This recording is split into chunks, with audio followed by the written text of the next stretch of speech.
This is Ghana Talks Breakfast Show, your morning companion. Good morning, everyone. Good morning, cherished listeners of Ghana Talks Radio. You're welcome to the Ghana Talks Breakfast Show right here on Ghana Talks Radio.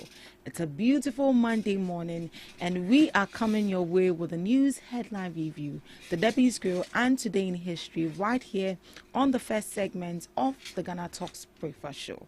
Right here, we bring you all the relevant stories and issues that matter to you every morning right here on the show. As usual, I remain your host, Ruth Nam Fiagbadu. And joining me this Monday, beautiful morning, it's a holiday, but they are seated here to share their opinions on issues that matter to you every morning. Right here with me is Miss Regina Bless and Miss Debbie Adoso. Good morning, my ladies.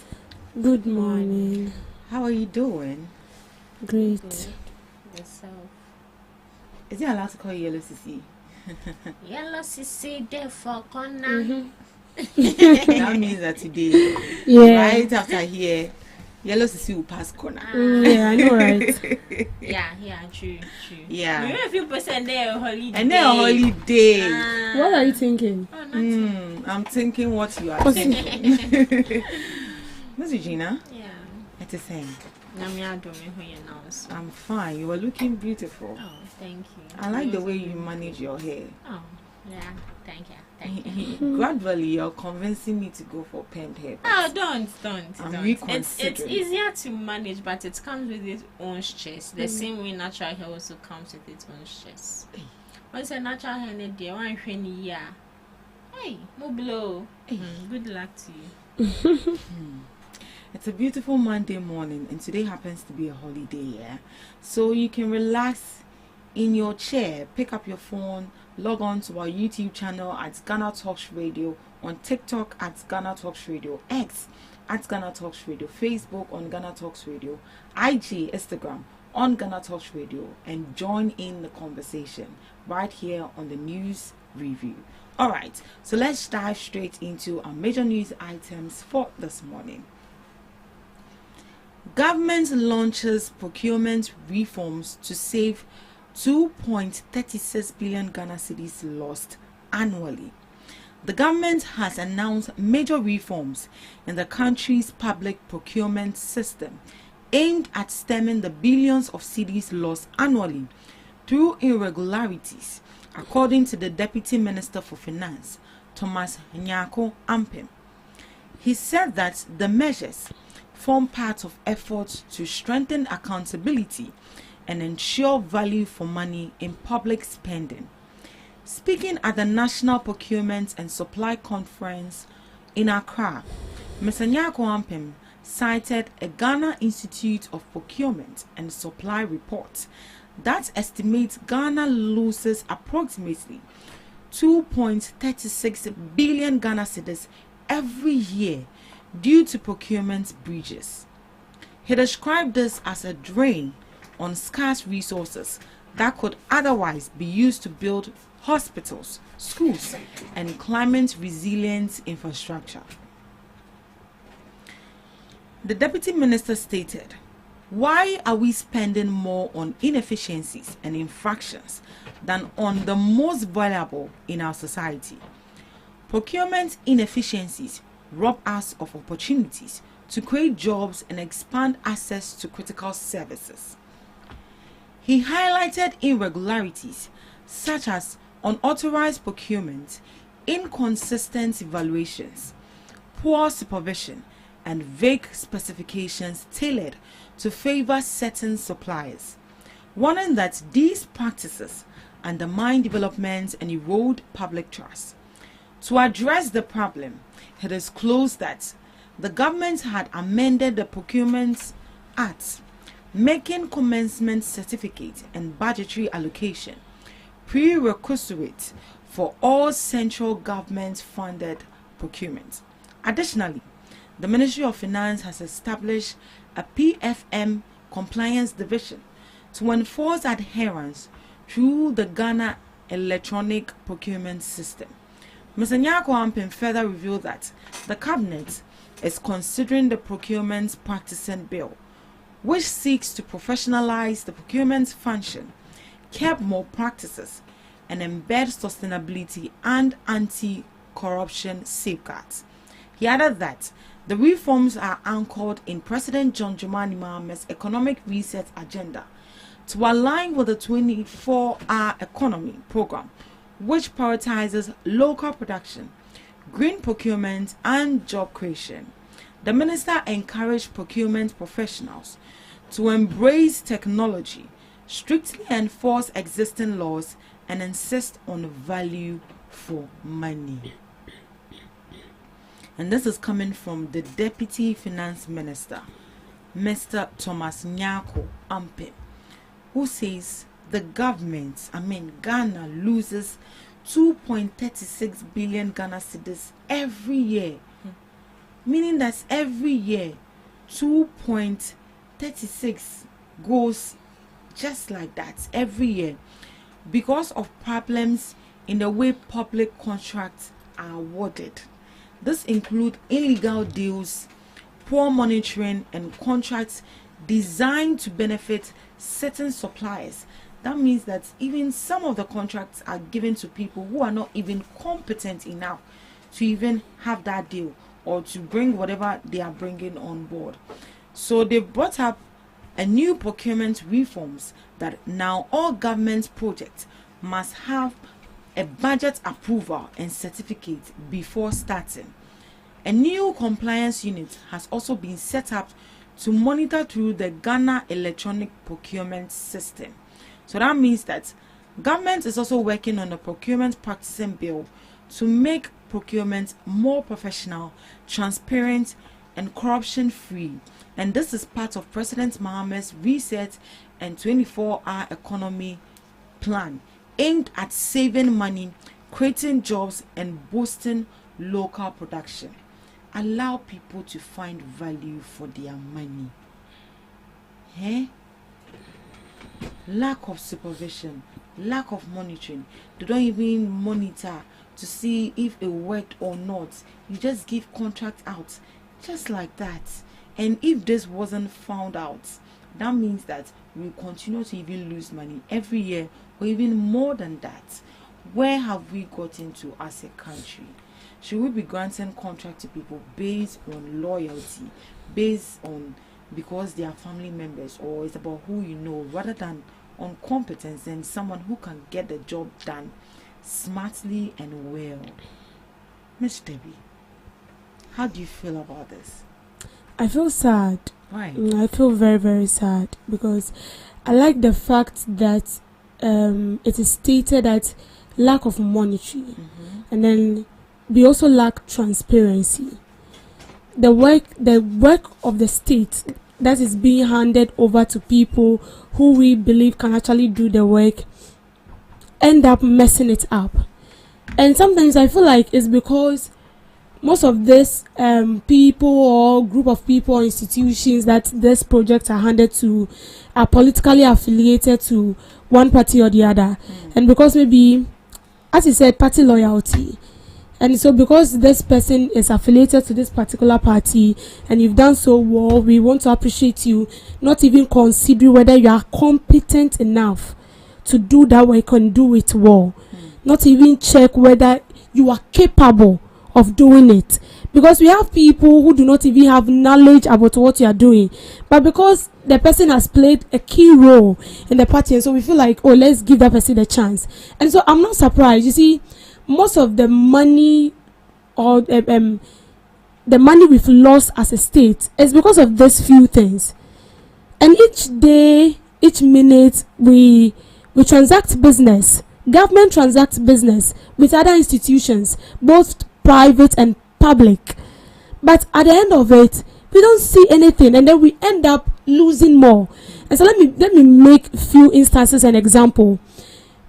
Sometimes these politicians even bring out policies that are not clear enough, policies that they know that they cannot fulfill. I'm not trying to politicize it, but I'm just citing an example where the government will bring out maybe a project and then they allocate funds for that particular project, and then at the end of it, the money is being awarded to a group of institutions to deal with that project. At the end of it, the project is not completed, the money is nowhere to be found, the person is nowhere to be found. Who lost or who loses more? It is the country, we, and it is the state money. Imagine that project has been completed or fulfilled. It will benefit the country, it will benefit the citizens, and we are making progress. But as it stands now, we are lost, and we will always lost, because I feel like we don't really pay attention to certain things, and it's like we don't put into consideration some petty things that can affect us or prevent us from doing the right thing. And lack of supervision, monetary. Oh, I need the number one. We don't monitor, we don't supervise. If a project is awarded to a contractor, we don't supervise it, especially road. We don't supervise it. We don't have anybody who goes to monitor it. Even if the person is going with a posh vehicle, you don't even stand by to watch. I feel like when it has to do with the monetary aspect, they should find a body that is non-partisan. And as you are going to monitor those government projects, you don't dress in a way for the people to know that you are the one. You can actually come. We have investigative journalists. They can come to you, talk to you, and then you don't even know whether this person is an investigative journalist, but they are taking information. So for the government to succeed in monitoring and evaluation and all these stuff, we are supposed to get a non-partisan body that will come on board and not come as a representative from the government to everybody to see, hey, you see a government as suma obia manabe check you, then obia di bibia to ye. So as you are coming, what you will come and see is not what is on the ground, because they've already have a hint that you are coming. So whatever they are supposed to put in place for you to communicate something right to you is what they will do. But in a case where you come as a different person, no one knows whether you're government or you can actually come as maybe someone who wants an employment in a school or something, and then just stay there for a week or two and you see what is going on. Then you can actually pinpoint the stuff, and then we can actually hold these people responsible and accountable. But in a case where we don't do it, and they are but it's sad, because looking at the money we are losing each and I won't say each and every year consistently, because projects are bad, but also. Yeah. So, Miss Regina, we've seen that previously these people give contract deals based on favoritism and on who you know, and even sometimes wrong procurement. So, looking at what the government is bringing on board, how do you think they can make sure that this is enforced? Because I believe that previously in every organization there are actually rules, and just that it wasn't enforced. How do you think that looking at what the government is bringing on board to keep us from losing such a large amount of money every year, how are they going to enforce that? To make sure that contracts are not given to people based on who you know, but based on your competence and that belief that you can do the job. Okay, so first off, I would say that contracts should be open to all. Good. It shouldn't be sole sourcing, because looking at, let's use Zoom Lion for example. I would say Zoom Lion, they were sole sourcing this company because they were the only ones they were awarded the waste management program to. Exactly. And aside them, no one else. And see, if they are supposed to take thousands, they know that Yamfani say, I can take thousands of this, but because I'm the only one taking this contract, let's make it 10,000 Ghana cedis. And the government knows nothing about it. We need to open competition to everyone. Competition shouldn't be only one person based. It should be open to everyone.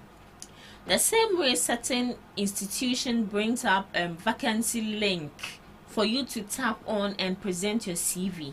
I believe that if you're a company, you think you're capable, you are competent enough, you have the capabilities to make sure that you deliver on your duty, then you can go ahead and tap on the link and forward your CV. Your whatever you are supposed to follow, you follow it. But here lies the case. Looking at our government currently, the only thing they do is sole sourcing. It was just until recently when they terminated. No, they didn't terminate. When the contract expired between government and Zoom Lion. Right. Before they came out to say that now it will be awarded to everyone. If you think you are good enough, come forward. either you bargain, you bring all your A games on board. If you are fit for the job, then you are awarded the contract. It shouldn't be so sourcing. And also, one thing I think they can do to make sure that this is a long-term initiative or sustainability, they need to make sure that they are accountable, they are transparent. And they are fair. Very and important. Also, they need to monitor. We always, anytime we are having a conversation like this, we always compare. Sometimes comparison is good in a way, and sometimes it's bad in a way. But let's look at the good aspect of it. When you come to the private sector, even you sitting here, you can testify to the fact that monitoring and stricter overview is really strict here. You can't just do whatever you want. But when you come to the government sector, it's like a free man living in a free land with no rules. No supervision. But in every organization, we have rules you need to adhere to. But when it comes to the government sector, whether productivity goes on, productivity doesn't go on, at the end of the day, you will be awarded your salary. But here lies the case when you're in a private sector and you are not working well. At the end of the day, you receive your salary, but they are monitoring you. They are giving you a time frame. Oh, let's check. Say within this time frame, if she doesn't do well, if he doesn't do well, then they give you 2 weeks notice. I always say, once you're in an organization and you are being given a 2 weeks notice, start packing your bags. Don't be ready to come back because you've been sacked automatically. So it all boils down to stricter oversight and monitoring. And let's also ask ourselves, the people in charge of this, what are they doing? What are they doing? It's everything shows that they are not competent. I think they should even be held accountable. Exactly. That's fraud. Yes. Because they don't know what they are doing. If you really know your job, I don't think all these will happen. It's the same as an accountant in a company. You are the one issuing out money to these people. Someone comes to you, management signs it. Oh, give this person this sum of money. Then you, as the accountant or the one in charge of finance, you issue out that money. You issuing out that money, it's not only about issuing out the money, but what are you doing to make sure that that person is accountable for the money he or she has taken? Right. And mind you, this money that we are losing is taxpayers' money. We are paying taxes to make sure that our roads, hospitals are being constructed very well. And I think for the government coming up with this reform is going to help the ordinary citizen a lot. Because if this money is just going to waste into somebody's pocket, and as the minister said, this money could actually be channeled into a different project which is going to benefit everybody, such as the construction of infrastructures, hospitals, schools, and it's going to be in the community and everybody is going to benefit out of it. So I think this reform is something that we should all be happy about, embrace it, that we are no longer going to lose money anymore. And these reform that they are bringing on board, we are just hoping that it's not going to be just a reform in our books, but it's going to be backed by action. It's not just going to be just talks, but it should be backed by action, whereby when these people also leave power, another government wouldn't also come and tell us that government is also losing maybe even more than what they are losing on procurement and funds. So I think it's a good one. Monitoring and supervision is very important in every organization you find yourself. It's not just about favoritism, but it's about giving the job to those who are qualified, capable, and competent enough to handle it. Let us find value from money. All right. Moving on to our next news item. With the issue of galamsey here, I think we are going to talk about it till we see some sort of progress. In as much as people are saying that they are seeing some sort of progress, but okay. Galamsey fights different now. No urgent need for state of emergency. Osman Ayariga, the Chief Executive Officer of the National Youth Authority, Osman Ayariga, has expressed full support for President John Dramani Mahama's indication that there is no need for a state of emergency in the fight against illegal mining, popularly known as Galamsey. President Mahama recently reiterated that his government is not rushing into declaring a state of emergency, despite increasing public demand. He stressed that the existing laws provide sufficient powers to arrest offenders and confiscate equipment used in illegal mining. He emphasized that a state of emergency should only be a last resort and urged officials to exhaust all legal avenues before considering such a step. Ayariga stressed that the conditions that warranted calls for a state of emergency during the previous New Patriotic Party administration no longer exist today. He noted, "I support 100% based on what the president is saying, because he has been properly advised and properly briefed, and it's not just for us to decide that we have to go on a state of emergency." Mind you, there are exemptions that existed during the NPP era that are quite different from what exists today. Even if in the previous administration we were calling for a state of emergency, the dynamics have changed now, because there are so many structures we have put in place in fighting Galamsey. And this is coming from Osman Ayariga, who is also the chief executive officer of the National Youth Organization, National Youth Authority, who is saying that there's no urgent need to, declare a state of emergency. We shouldn't rush it, in as much as the public is demanding that the president should declare a state of emergency. From him, he's saying that state of emergency should be the last resort. And the reason they were putting pressure on the previous government to declare a state of emergency, because as at that time, it was very hard. But looking at it now, as it was before, it is not as it is now. So they can't just, get up and declare a state of emergency. Now, my question is, if indeed there are rules, or if indeed there are laws that is supposed to, work out this whole Galamsey issue, why are we still in this state where we see people still mining in our water bodies, mining illegally? Miss Regina, Yeah. tell me. He said that Yes. he said that then times said na Galamsey ne eye I know you're there, no? sisian entesa. Wow. But do you think that it has become worse under this government? I wouldn't say it has become worse under this government. It is worse. Because this is not the time to politicize anything, and this Galamsey issue started from somewhere before it is where it is today. Way back. Yesterday, during the Galamsey vigil by the Democracy Hub, one thing that came in mind was, could it be that the people reporting to the president are not really being truthful to the president when it comes to the fight against Galamsey? Because the president himself is not on ground. He sends these people out to go and monitor things and report back to him.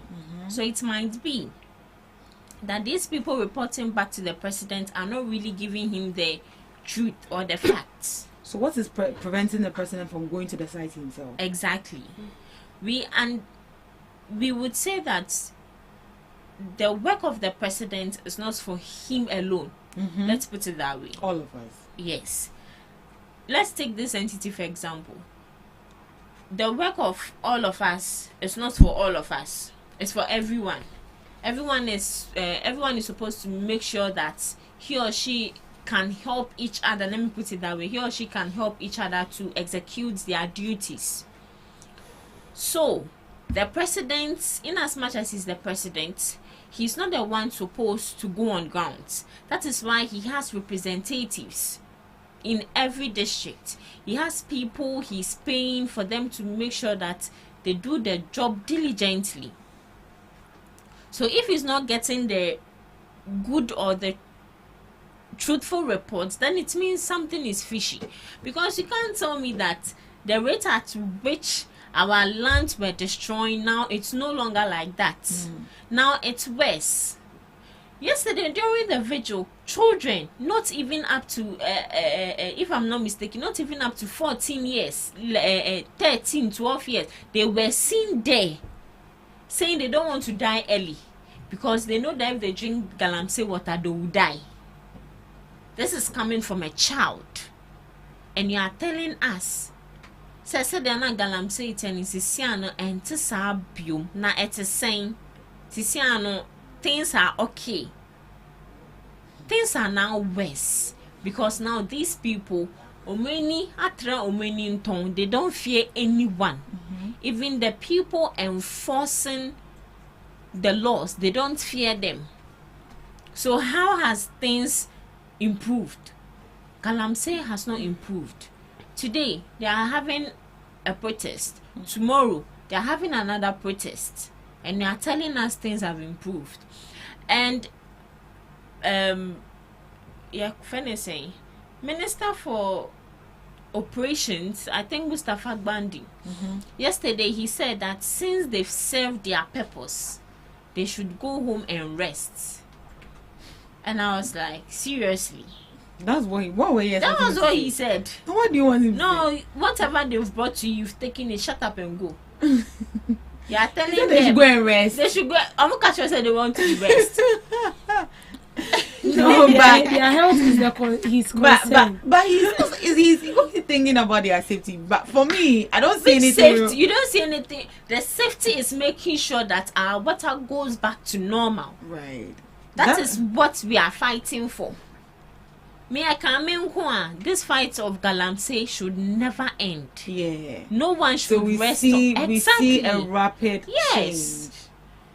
He said we should go. Oh, he said it respectfully. Oh yes. Yesterday he spoke wisdom. I listened to him just this morning. And also yesterday the minority did a press conference at one of the the water I've forgotten the name. Yeah, and I learned the Ghana Water Company has been shut that down.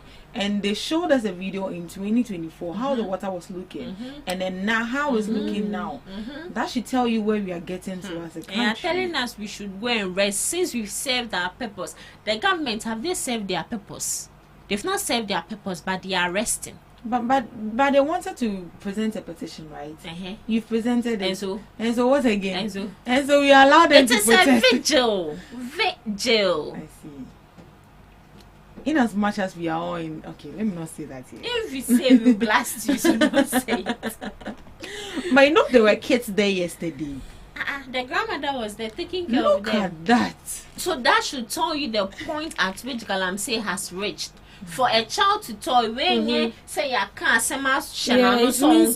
at that stage he knows that our lives is at risk and we are looking into the future. Galamsey water, I'll die. And it's true, you die. So don't drink it. Anyways, so the NDC says that they put in some new structures. I don't know if you've seen any of them. Okay, we've seen them. NDC. The NDC government. So I've seen them season excavators. We've seen them burning, going to these mining communities to burn them. We've seen them deploy task force. We've seen them now. They're going to deploy military personnel permanently in the 44 hotspot areas in the galamsey spots. Do you think these new structures are really working? Before I go to that, you first asked whether we have a law against people who mine illegally. Now, Minerals and Mining Act 2006, Act 703, regulates mining operation, including small-scale mining, and outlines penalties for non-compliance. Then Environmental Protection Act 1994, Act 490, ensures environmental protection and provides penalties for environmental damage. So this law actually states that the environment needs to be protected, and anyone who goes to damage it, you are supposed to be held responsible. So has anybody been held responsible? I haven't seen that yet. I know the laws are there, but my issue is I haven't seen that yet. Have anybody been prosecuted for engaging in galamsey? No. We only see them being arrested. So long as illegal mining is still in progress, I haven't seen anything like that. Now, as it stands now. Back to the previous question that I asked with regards to the new structures that are being put in place by the NDC administration. Do you see it working that you think that state of emergency should be the last resort? It's not working. It's not working.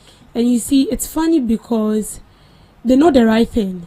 They know the measures they're putting in place is not the right step, but they are doing it.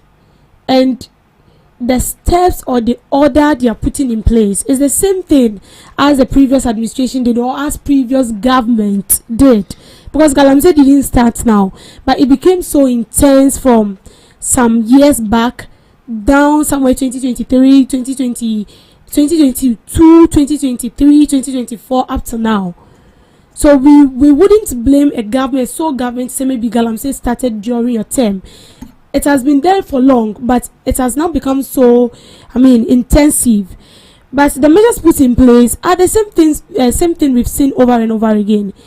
Seizing of excavators, burning of excavators and shamfans, deploying militaries. Oh, during the previous government. Oh yes, they deployed. Yes, they did. But they were called back. They deployed militaries, but it wasn't permanent as this current administration is putting it. So do you think we should wait and see what happens next if these people are deployed permanently into the Well, we have to give that means the benefit of the doubt. So that means that if these people are deployed in these areas, we have to wait for the results if we see that it's not working before we declare a state of emergency. That is what they are trying to say. Wow. That is what they are trying to say, which I don't see it working. I don't see it working because I don't believe all the militaries deployed on site are neutral. But do you believe that declaring a state of emergency is going to put a halt to this whole galamsey? Is it deploying a state of emergency in a way, if we are committed to what we are going to do, in a way, will actually restore our waters and then forest reserves? That is if we are committed. Because deploying a state of emergency is like halting something for a period of time. So if the government is deploying a state of emergency now, it's like bringing an end to illegal mining for, let's say, 4 to 5 years. Yes. And then allow our water to relax and then restore its naturality. Mind you, restoring these water bodies, they say, is going to take 15 to 30 years for the water then it should be so.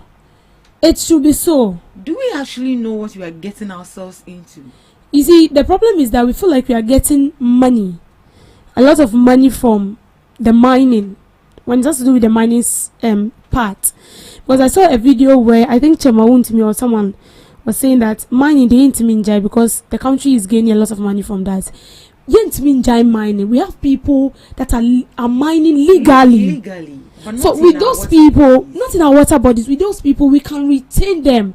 You see, the reason why illegal mining has become so rampant is that they get more money from that side, from the legal side. You know, when you're mining legally, you're supposed to pass through the right procedures, the right process, and then sell it to the right sources. But with the illegal miners, they do it and then they sell it to people they can actually get more money from. If you're selling it to someone who is, let me say, an institution, you're supposed to sign a contract. You sit down and then you bargain. But when it has to do with the illegal mining, the people who buy from illegal miners are so how will I say it? They need it like urgently, and so whatever they will give you, they'll take it. And the prices selling it illegally, the prices are very high. I'll put it that way. The buy is so high from these illegal miners because they know they are not doing the right thing. So I feel like declaring a state of emergency is not will not help. It could be one of the solutions to ending illegal mining, but I don't think that declaring it is going to, help us solve this whole issue. It's not help, but as usual, if we are committed to what we are doing and if we are ready to fight illegal mining, we can stop it within a twinkle of an eye. Wow, that's gonna take a whole lot of it will take a whole lot of years. And those people need to be educated. Maybe they don't know the kind of danger they are causing to the environment and the danger they are getting themselves into. Because if it's going to take 15 to 30 years for our water bodies to come back to normal, That is going to take a long time. All right. So let's look at our last issue briefly before we move on to the next segment. So NDC prefers Bawumia. NPP voters want Asiedu Nketia or Haruna. Global Info Analytics. The executive director of Global Info Analytics, Musa Dankwa, says supporters of the National Democratic Congress and the New Patriotic Party are showing clear preference for who they want the opposing party to elect as its flag bearer. According to him, many NDC supporters would prefer the NPP to choose former Vice President Dr. Mahmoud Bawumia as their candidate for the 2028 elections. On the other hand, NPP supporters are hoping the NDC will select either the national chairman of the NDC, Johnson Asiedu Nketia, or the Education Minister, Haruna Idrisu. The latest observation adds a new layer to discussions about who the major parties may put forward in the 2028 elections, as supporters on both sides try to shape the narrative around who their opponents should choose.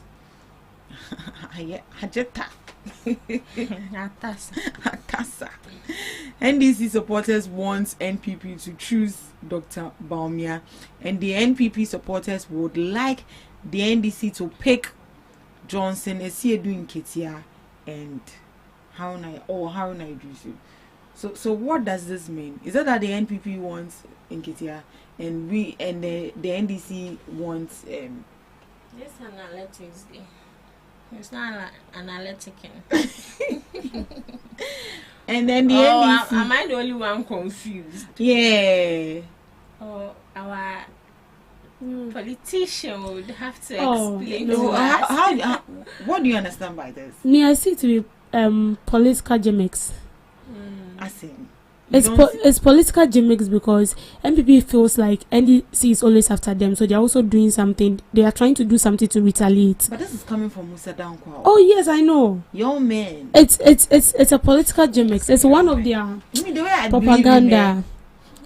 That Kotia was dito way. Yeah, but it doesn't mean he cannot get everything right. He cannot get everything.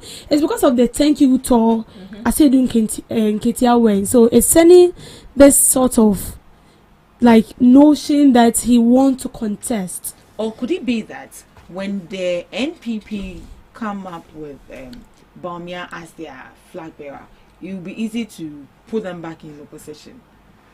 Or if Haruna also comes into power, or Asiedu Nketia also comes into power. Haruna? Haruna Idrisu, the education minister. For president. For president. And I don't know if he saw the poll. I think he was on top. After I see the man is good. Yeah, he's after good. I see doing Ketia, it was He's Haruna. good. If you're talking about intellectuals in the NDC party, he will be included. So could it? It is be because that he is no more. I think he has dropped as a member of parliament now. Who? Or he's still a member of parliament. He's still a member of parliament. Okay. No, we will have to check that. Haruna Idris. Yes. He's still a member of parliament. Or just as I was saying, or could that be the case that the NDC feel as if Bawumia comes, it will be easy for them to put them in opposition, or when Mr. Haruna also come, it will be easy to put the NDC in opposition. Maybe that's how I understand it. My understanding is totally different. All right, tell me. The NPP actually want to divert the focus of the NDC. Why am I saying this? You know, the NPP begin with a thank you tour, and all of a sudden they came up that they are electing flag bearer for 2028, Abraham Yanko 2026, and everybody is wondering like why, and then people are wondering whether there is a misunderstanding within the NDC party. And you know, if this should happen as it stands now, it's going to divert the attention of the NDC, and it's also going to distort the work of the sitting president. So your government is in power, and then you've now started thinking about who will take after him. It means you're going to distort his work.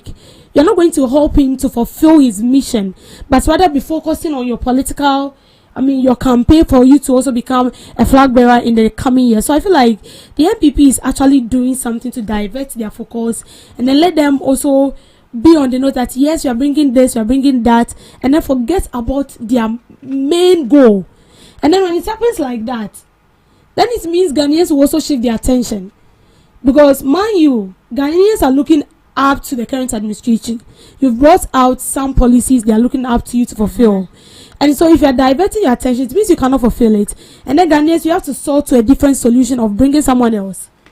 So all this thing the MPP is doing is just to divert the attention of the NDC for them to focus on what they are doing. Actually brought in by I know. In fact. Well, since I have so much faith in the man, let's see how it goes then. I think that'll be all. Did you find out if he's a member of Parliament? He's still a member of Tamale South, yeah. All right. Former minority leader then. But it's going to be as if all the NDC candidates are coming from the northern region. I feel like everyone is capable to become a president. Really? Which is who? Who do you have in mind? I don't have anyone in mind, but even if I say Dunketia should stand, he has a good track record. Yeah. He has. Wouldn't he be? He has a very good track record. His retirement age.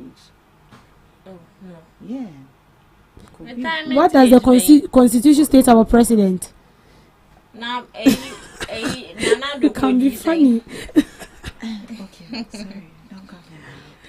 All right. This is where we draw the curtains for the news review. Up next, we have the news review.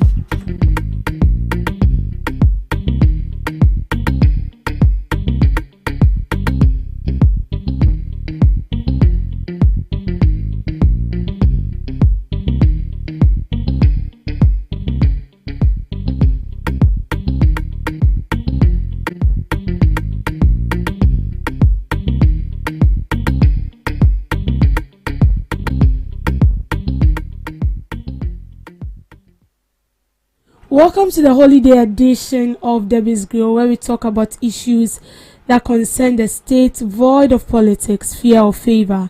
The Minister of Lands and Natural Resources, Emmanuel Amakbo, has urged Ghanaians to embrace the long-term vision of Ghana's first President, Dr. Kwame Nkrumah, by committing to national project that goes beyond political cycles.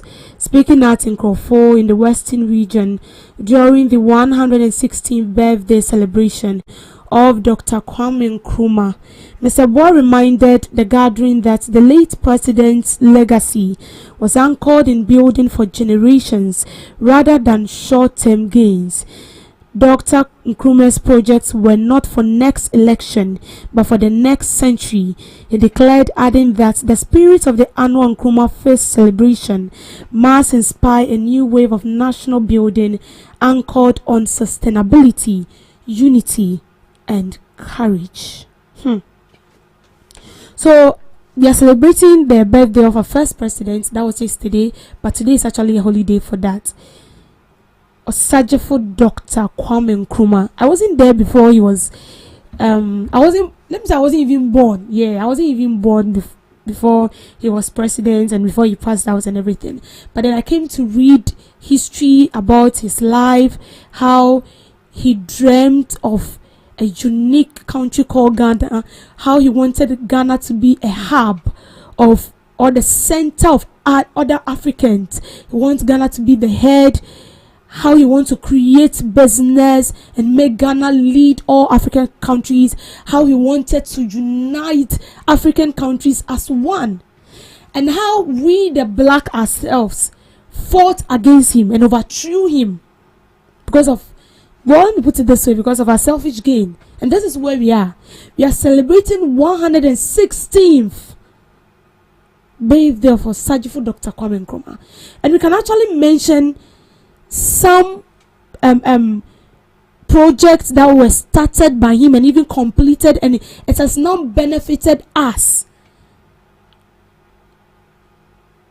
Schools that were built during his time is now admitting generations upon generations and is birthing graduates, professors, PhD holders, capable leaders. During Kwame Nkrumah's time, the Tema Road was constructed, and I know during that time The population wasn't that much. But look at then. The road is now able to even, should I say, contain us or managers. We are using that road up to now. A road that was constructed way back in the 90s. It's still beneficial now. This man has set a good precedent.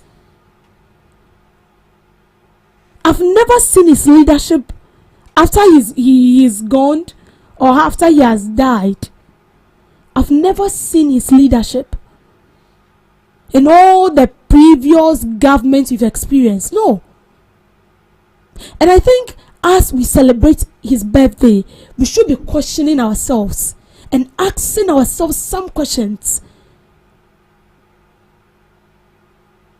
Are we building on what he has left, or we've destroyed it? You see, every September, Kwame Nkrumah is remembered for his legacy, his good works. Now, as a government official in power, ask yourself, when you leave, what legacy will you be remembered of? And you see, Emmanuel Kofi Boa is saying that if you are bringing up a policy or something, shouldn't only be for election but for generations. I'm happy it's coming from him because he's also a politician and he's a leader. We should ask ourselves those questions. Trust me, we failed. We have failed. And I know wherever Kwame Nkrumah is right now, he's shedding blood, not tears. He's shedding blood. I was reading a whole plan of Kwame Nkrumah, and I became so emotional. How we wanted Ghana to be. No. With our own hands, we destroyed it. The man has vision. Goodness. He was in for the people, not for himself. And every plan he was laying down was for the progress of the country and for the goodwill of people. Yes, I've read sources and listened to people who said that during Kwame Nkrumah's time, he wanted to make it an autocratic system. He wanted to only be the leader. He didn't want to give opportunity to other people to contest. You might say yours. But when we want to focus on the lay down of this first president Ghana has had. Imagine Kwame Nkrumah was allowed to finish whatever he was brought on earth to do, and as a leader of Ghana, where we would have been by now. And imagine the successive government we've experienced walked in the shoes of Osajifo Dr. Kwame Nkrumah, we wouldn't be here by now. And you know what? He said the black man is capable of managing his own affairs. Ghana, we are not capable. He said that. And a lot of, government officials have been using that, the quotes in their explanations, and a whole lot, but we are not capable of managing our own affairs. And he said it is good to govern and even misgovern yourself than to be governed by another person. You see, we are independent, but we are not. We are independent, but we are being governed by another country. That is how I see Ghana. And I feel like as everyone is celebrating Kwame Nkrumah, we should sit down and question ourselves. Because since his time, all the projects we have initiated has failed. When you talk about the roads, you can testify yourself. Atitia Pansa, you construct road today, is in less than a year. You can spot a lot of potholes. Temamoto Way was constructed during Nkrumah's time, and up till now, we are using it. Can we also boast of something like that? Can we? It's sad. It's sad, oh. It's sad. Yes, we need to appreciate him as the president. But have we been able to lay on the bricks that he started? He laid the foundation for us. Have we been able to build it? It could have been nice that as we celebrate his birthday, we also celebrate achievement. Some achievements we've gained as a country. Zero. And as I said, I like the fact that Emmanuel Amakofibo is saying that, yes, as we celebrate Osajifo Dr. Kwame Nkrumah, we should also note that whatever initiative or policy you bring on board should not only be for elections, but it should be for generations. So it means that if you're in government and you're constructing road, it should be constructed with the interest of 20 years to come generations in mind. It means when we are building schools, we are building infrastructure, being it in the health sector, in the education sector, wherever it is, we should have the interest of 20 years to come generations, 30 years to come generations in mind.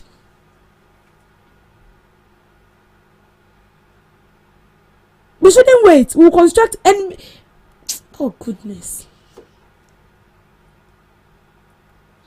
And because we are so selfish, whatever we are doing today is just for a while. Now say, then we have to go and look for another money again, come and construct a new one. Now as I say, a jiegu. So I think as we are celebrating him and all that, we should also bow down our head in shame. We should bow down our head in shame.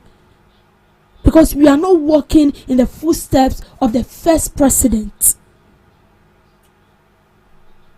I've listened to a lot of other African presidents, and sometimes they quote some of the quotes of Kwame Nkrumah. Fair, but it could have been nice that as they quote it, then they also use Ghana for example. Ebia Ofimuno, the next person that took over, also did this. But no, it's sad. We need to think, we need to reason and question ourselves and put the right things in place. Thank you for making time with me on Debbie's Girl. Today in history, Founders Day public holiday. The Ministry of the Interior announced that because Founders Day, September 21st, falls on a Sunday in 2025, today, 22nd, will be observed as a public holiday. The day honors Dr. Kwame Nkrumah, Ghana's first president and a prominent Pan-Africanist. Iran-Iraq war begins with Iraq invading Iran.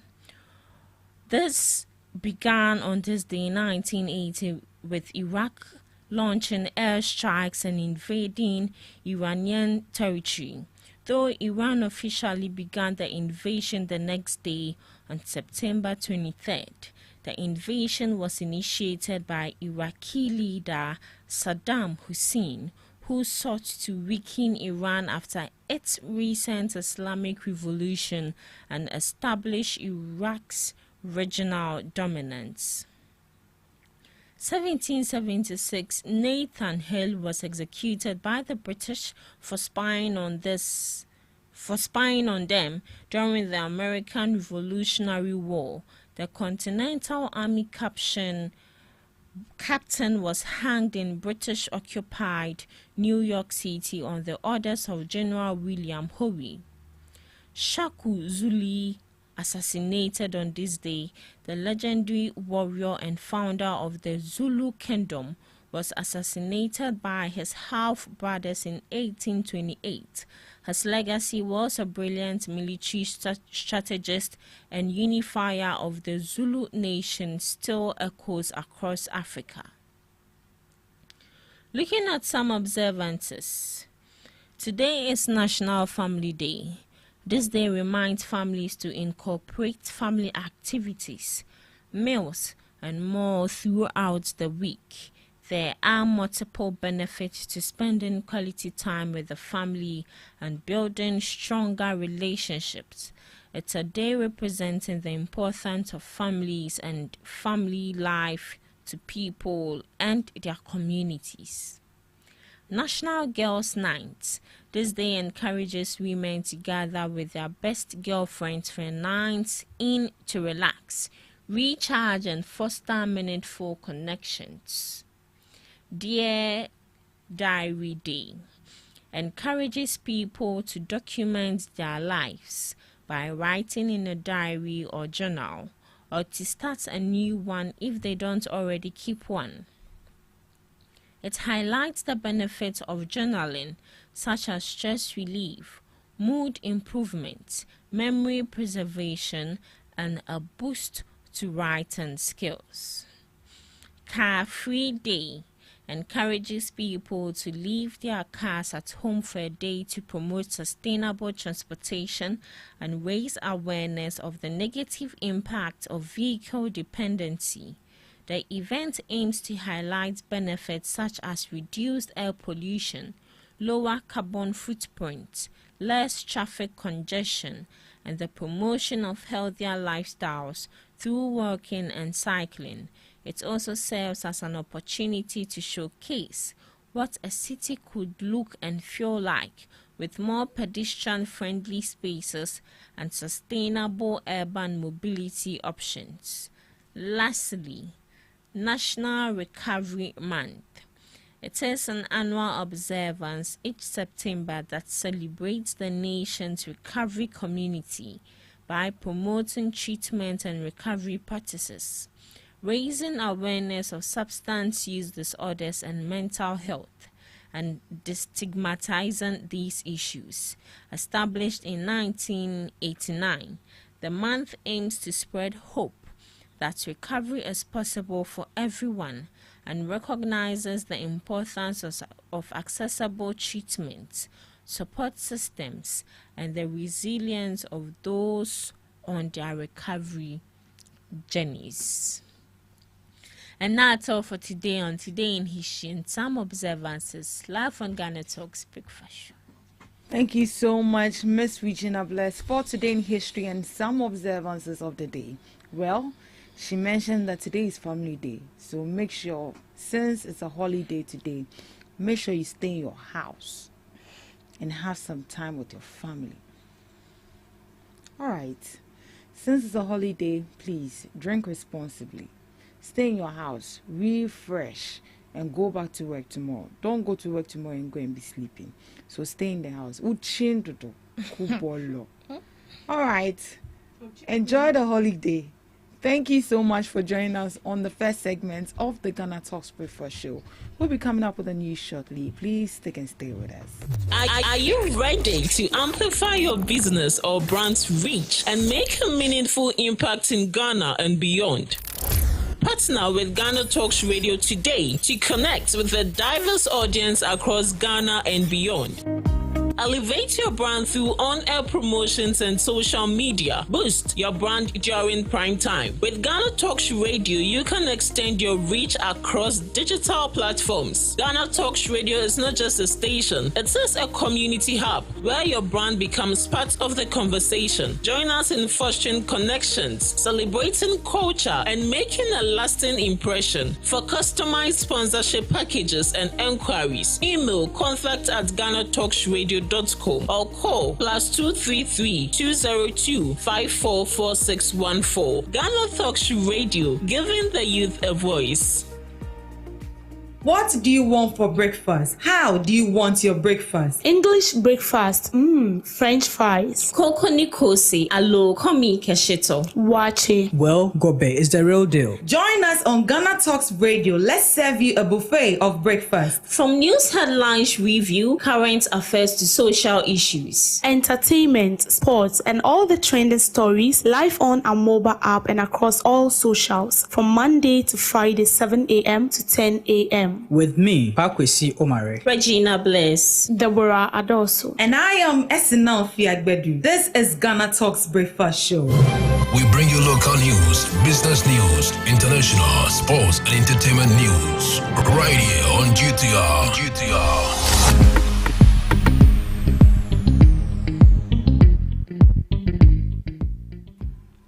Welcome to the morning news broadcast on GhanaTalks Radio. Coming up, displaced persons resettle after Gbinyiri conflict. Minority leader calls for collective action against illegal mining. Asante Akim North farmers' produce to be collected and paid for by the government. Ofinsu North empowers persons with disabilities through economic empowerment. These and many more coming up shortly in business, sports and showbiz.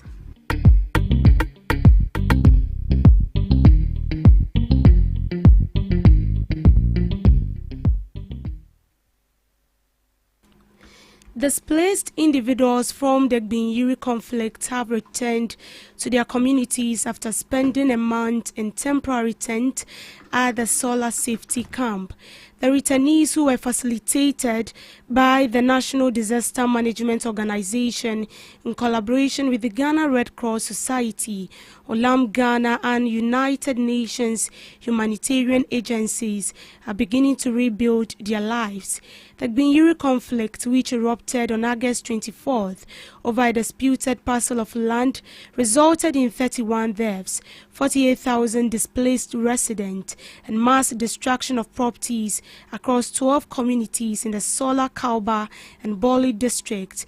The resettlement exercise, which started last Tuesday to Thursday, saw hundreds of men and women return to their communities. The affected returnees shared their ordeal with GhanaTalks Radio.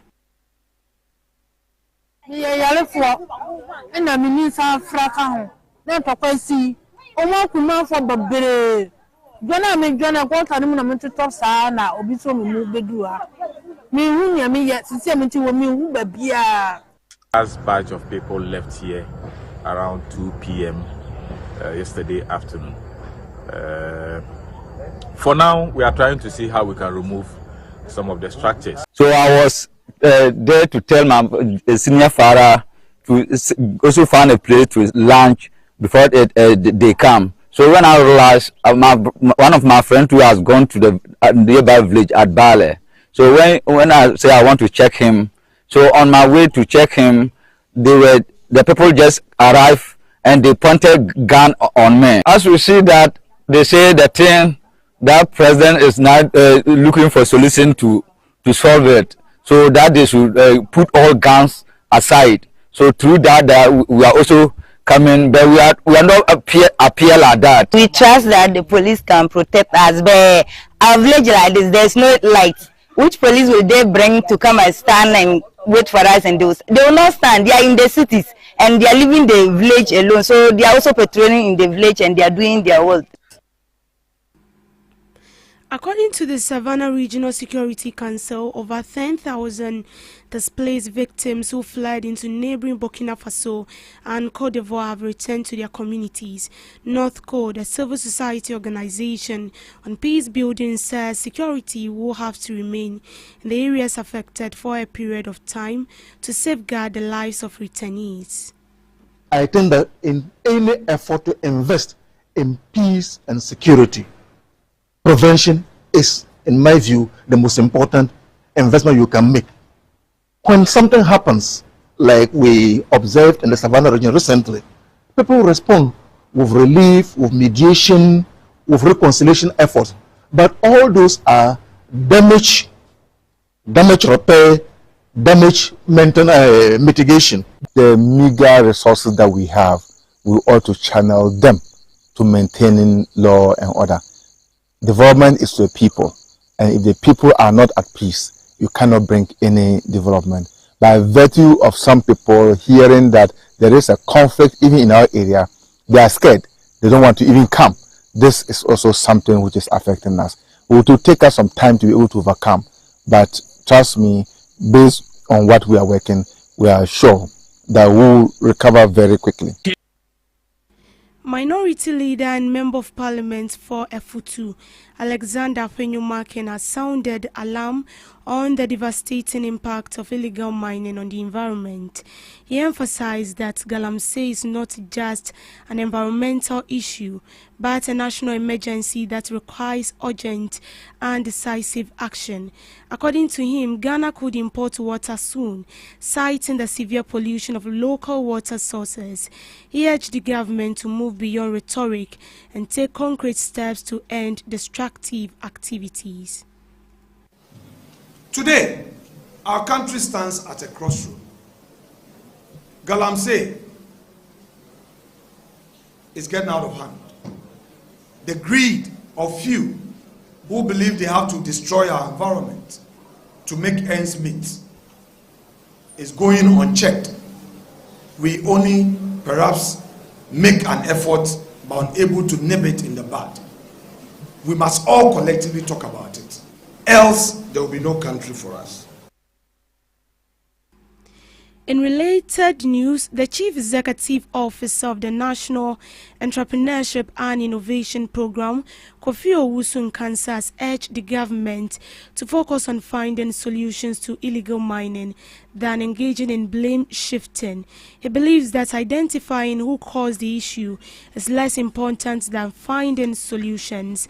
As the governing body, he urges the government to prioritize problem solving rather than pointing fingers, especially to the previous administration. MPP eba power the last time no who say CSOs ni NGOs ni omo kese tia Galamsey nyina no mko abanda da no ko blemu no say Mills Mahama mo ba mfie nwotwe mo antimi anso of Galamsey nti mu ni moral rights and as moral authority some kasa so answer me free here ever where is it coming from? Me submission no me started with solutions. Na mom na yese me put solution in perspective. Say that time no ke unite e can boom use by partisan approach e bia can solve problem. That's what I said. It's here there na yese creating impression say MPP4 are just criticizing when they couldn't solve it and they are not offering any solution. It is not true. The Dr. Bamia solution say na me start here. President Kufuor e by April 2017 and obanen small scale mining. Obanen for 6 months. Or some extended towards the end of 2018. So almost 18 months, there was no mining activity in this country.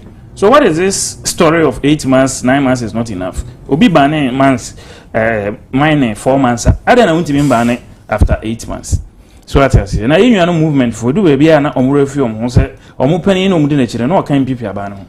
Eti bibi on back enti MPP bia no omuka ho bi. Opepa lunch na matin 7 years odi free MPP no yi free menye. Enti say wo tag MPP say abano. Galamsey abanya ye wura lunch na matin for 7 good years no no so tu Galamsey ni bi no ka ho. Enti anytime bia omodo omon sa behwe NDC MPP so say they generalize it. The swap president Kufuor any appointees omoka omunyi omoka frame MPP nyina na ba na moka ho 90% of them were part of the MPP government. Ya na mo refri mo na mo criticize aban na mo yi mo free mas if say mo free sabi mass and access space no ba ya na MPP no mo kan. What is the verdict now? Prof Mpo Boatin Korea page 19 Mamin kan was say NDC was given an advantage in terms of access to resources for mining. This is because there are far more NDC people engaged in illegal mining than MPP. Page 19 it fellas so kwaya ko kan Professor Mpo Boatin na mo ko tu no ya na mo kan ho so no ase mines no and as Galamsey no nutu MPP for. What is the verdict today? And here Rakanashibe coalition against Galamsey. Also President Mahama's response on Galamsey is disappointing. When MPP and you go for Neka Suleiman Abrahama also saying Kufuor fought Galamsey harder than President Mahama's current government.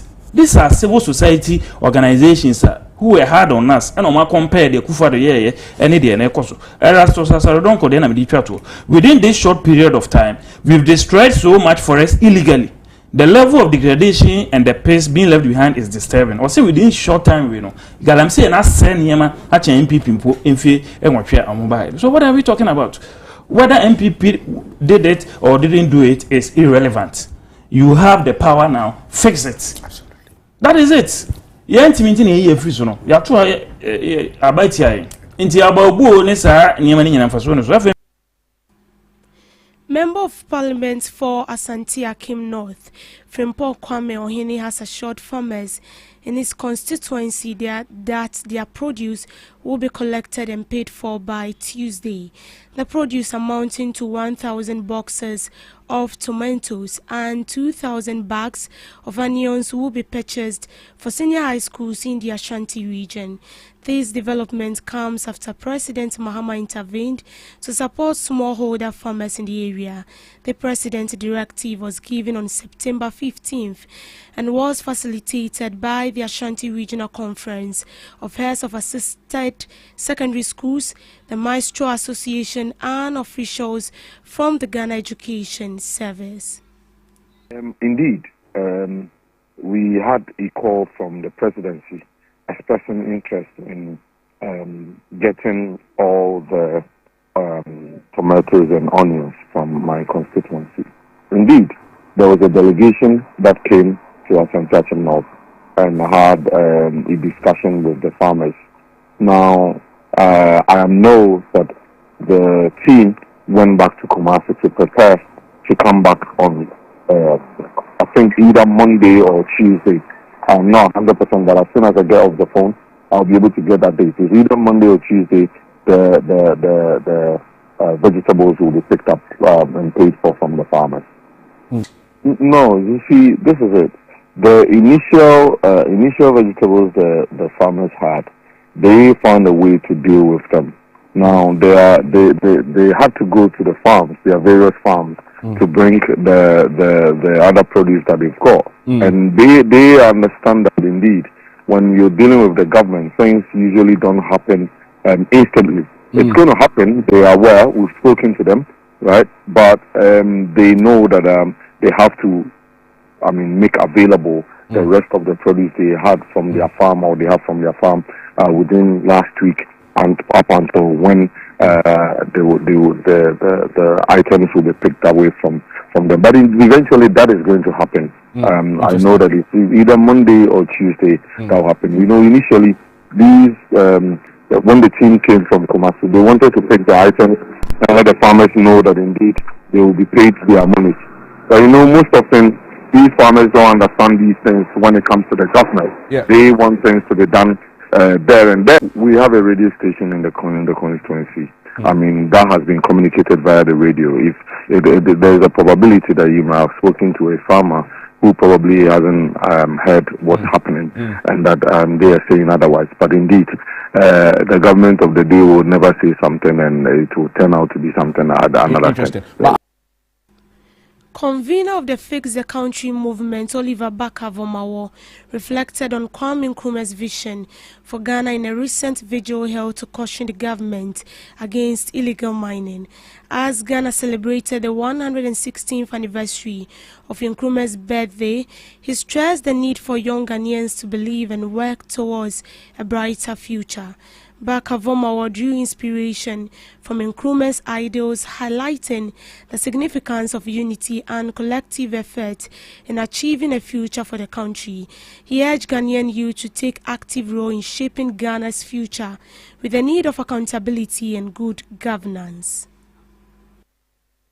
We presented financial support and essential items to 75 persons with disability. Among them, 80% of them are new beneficiaries.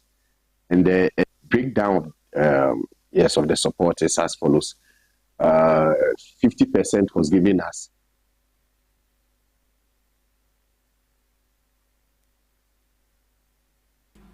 The Ofinso North District Assembly has taken a significant step towards promoting economic empowerment for persons without disability.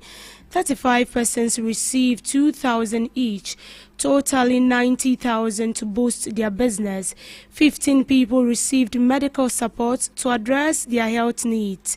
8 students received support for special schools, training colleges, and local schools. Also 7 deep freezers, 2 fufu pounds machine, hair dryer, sewing machine, and a barbering setup kit was distributed to support various businesses. The initiative is to empower persons with disabilities with the necessary resources to achieve self-independence.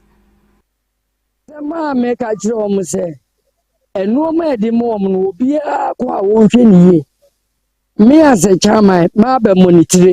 I say, no ma de ma ono. Wo de ye adwuma se de ekuo no ahyes emra ne tie. Mizi envama se koton. Emre bi atwa mu di bi mu obi a no wakoton. Enne de mesre omo. Enu obi a nkoton.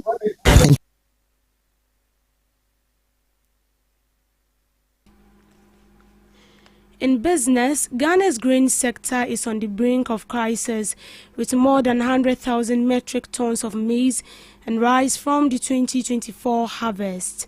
The situation has left farmers trapped in debt and threatens the survival of local processors.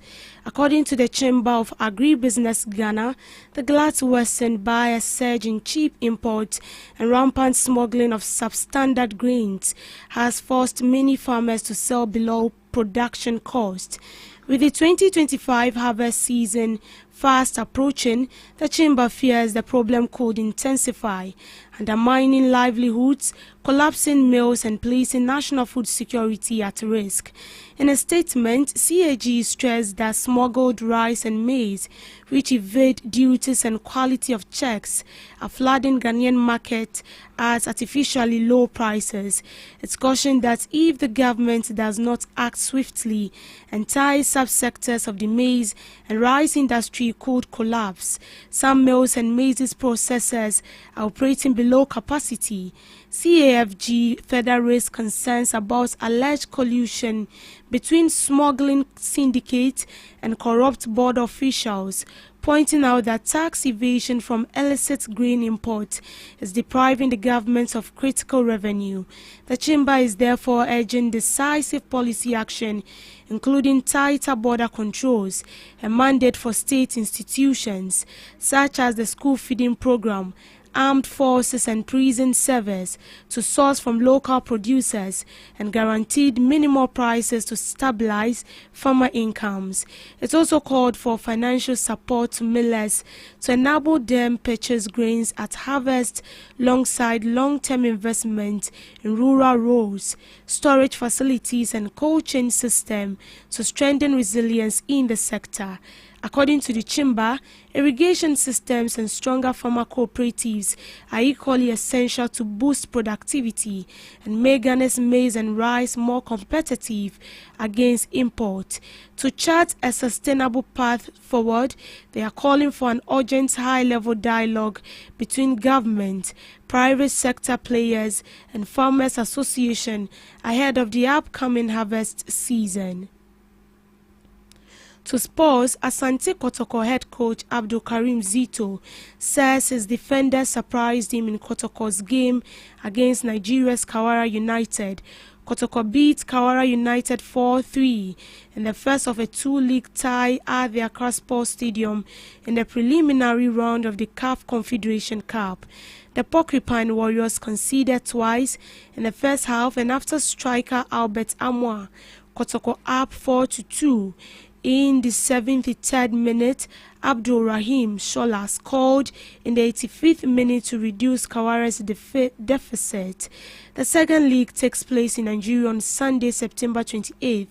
And speaking a post-game passer, Karim Zutu said his defender's performance surprised him. Well, I was so surprised for the goals, the way you were surprised today. If you were to be in my dressing room, I applauded the attackers and then told the defenders, you are so surprising. This is the first time some of them are playing the type of competition. It's not easy, but I've seen my mistakes and I have to do well and rectify them before we go to Nigeria, he said. In related news, Sports Minister Kofi Adams says the decision to restructure government ministries and leave sports under a dedicated Ministry of Sports and Recreation is already paying off. Speaking at the Jubilee House after President John Dramani Mahama presented financial support to Asante Kotoko and Bibiani Gold Stars ahead of their CAF interclub campaigns, Adams praised the foresight behind the change. He added that the shift has created room for better investment in football and other disciplines, whilst ensuring youth policy receives its own dedication ministry. Meanwhile, President Mahama handed a 100,000 financial package to Asante Kotoko and Bibiani Gold Stars to boost their participation in this season's CAF inter-club competitions, with each club receiving 50,000. Gold Stars started their campaign with a 2-0 loss to JS Kabylie in the first leg of the preliminary round in the CAF Champions League. Kotoko will face Nigeria's Kawara United on Sunday in the first leg of the CAF Confederation Cup. And that is all for now on the morning news broadcast. I will be back with subsequent news bulletin later in the afternoon. But as usual, do want to log on to all social media platforms at GhanaTalks Radio for more updated news stories. Thank you so much for making time with me. I am Deborah Adolso. Good morning.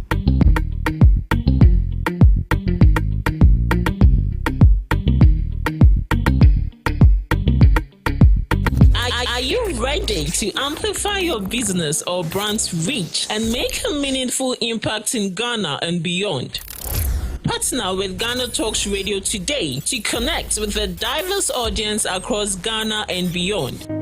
Elevate your brand through on-air promotions and social media. Boost your brand during prime time. With GhanaTalks Radio, you can extend your reach across digital platforms. GhanaTalks Radio is not just a station, it is a community hub where your brand becomes part of the conversation. Join us in fostering connections, celebrating culture, and making a lasting impression. For customized sponsorship packages and enquiries, email contact@GhanaTalksRadio.com or call +233 202 544614. GhanaTalks Radio, giving the youth a voice. What do you want for breakfast? How do you want your breakfast? English breakfast, French fries. Koko Nikosi, alo komi kesheto. Wache. Well, Gobe is the real deal. Join us on GhanaTalks Radio. Let's serve you a buffet of breakfast. From news headlines review, current affairs to social issues. Entertainment, sports, and all the trending stories live on our mobile app and across all socials from Monday to Friday, 7 a.m. to 10 a.m. With me, Pakwesi Omare, Regina Bless, Deborah Adoso, and I am Esinal Fiagbedu. This is GhanaTalks Breakfast Show. Are you ready to amplify your business or brand's reach and make a meaningful impact in Ghana and beyond? Partner with GhanaTalks Radio today to connect with a diverse audience across Ghana and beyond.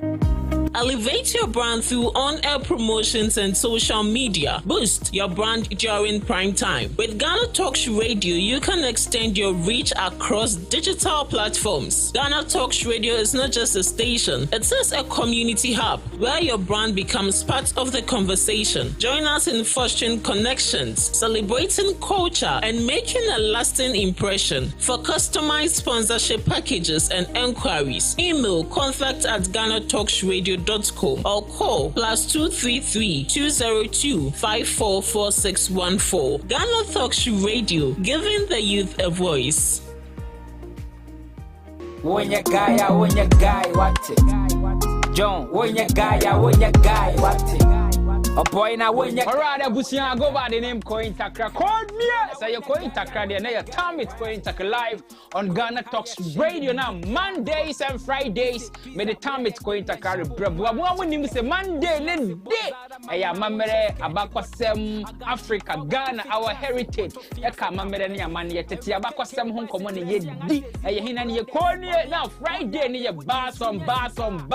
Friday yeah rap. We dey talk about entertainment. We dey talk about music business. So join me this Monday and Friday. Be our live on GhanaTalks Radio. Don't forget. So before all the social media platforms, like GhanaTalks Radio and Ko Intakra. Me so me page in so Ko Intakra. Now listen, a be fire, a be job our Ghana Talks Radio. Don't forget, so me download the app no Play Store and the App Store. Call me.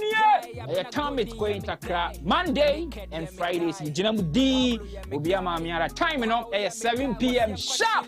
Yeah, the Jumedi any bro. Hina ni Konya on your guy, Wadim Savieta Sika, your fan koto venza. This is Ghana Talks Breakfast Show, your morning companion. This is Ghana Talks Breakfast Show, your morning companion on Ghana Talks Radio. Good morning and welcome to a beautiful brand new week on Ghana Talks Breakfast Show. My name is Pakwesi Omare. Today is a holiday, so we are coming your way with a holiday edition on the Ghana Talks Breakfast Show. Earlier on, you listened to the ladies, the beautiful voices of Ghana Talks Radio come your way with the newspaper review, the Debbie's Grill, and also the Today's in History with Regina. And now we are in here, we are coming your way, continuing with the main discussions for the day.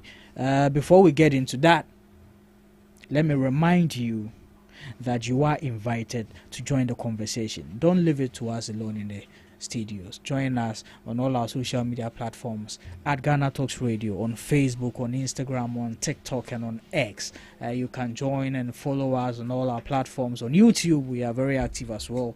You can join and follow in there, share your opinions, your thoughts, and your suggestions, and we will get interactive with you.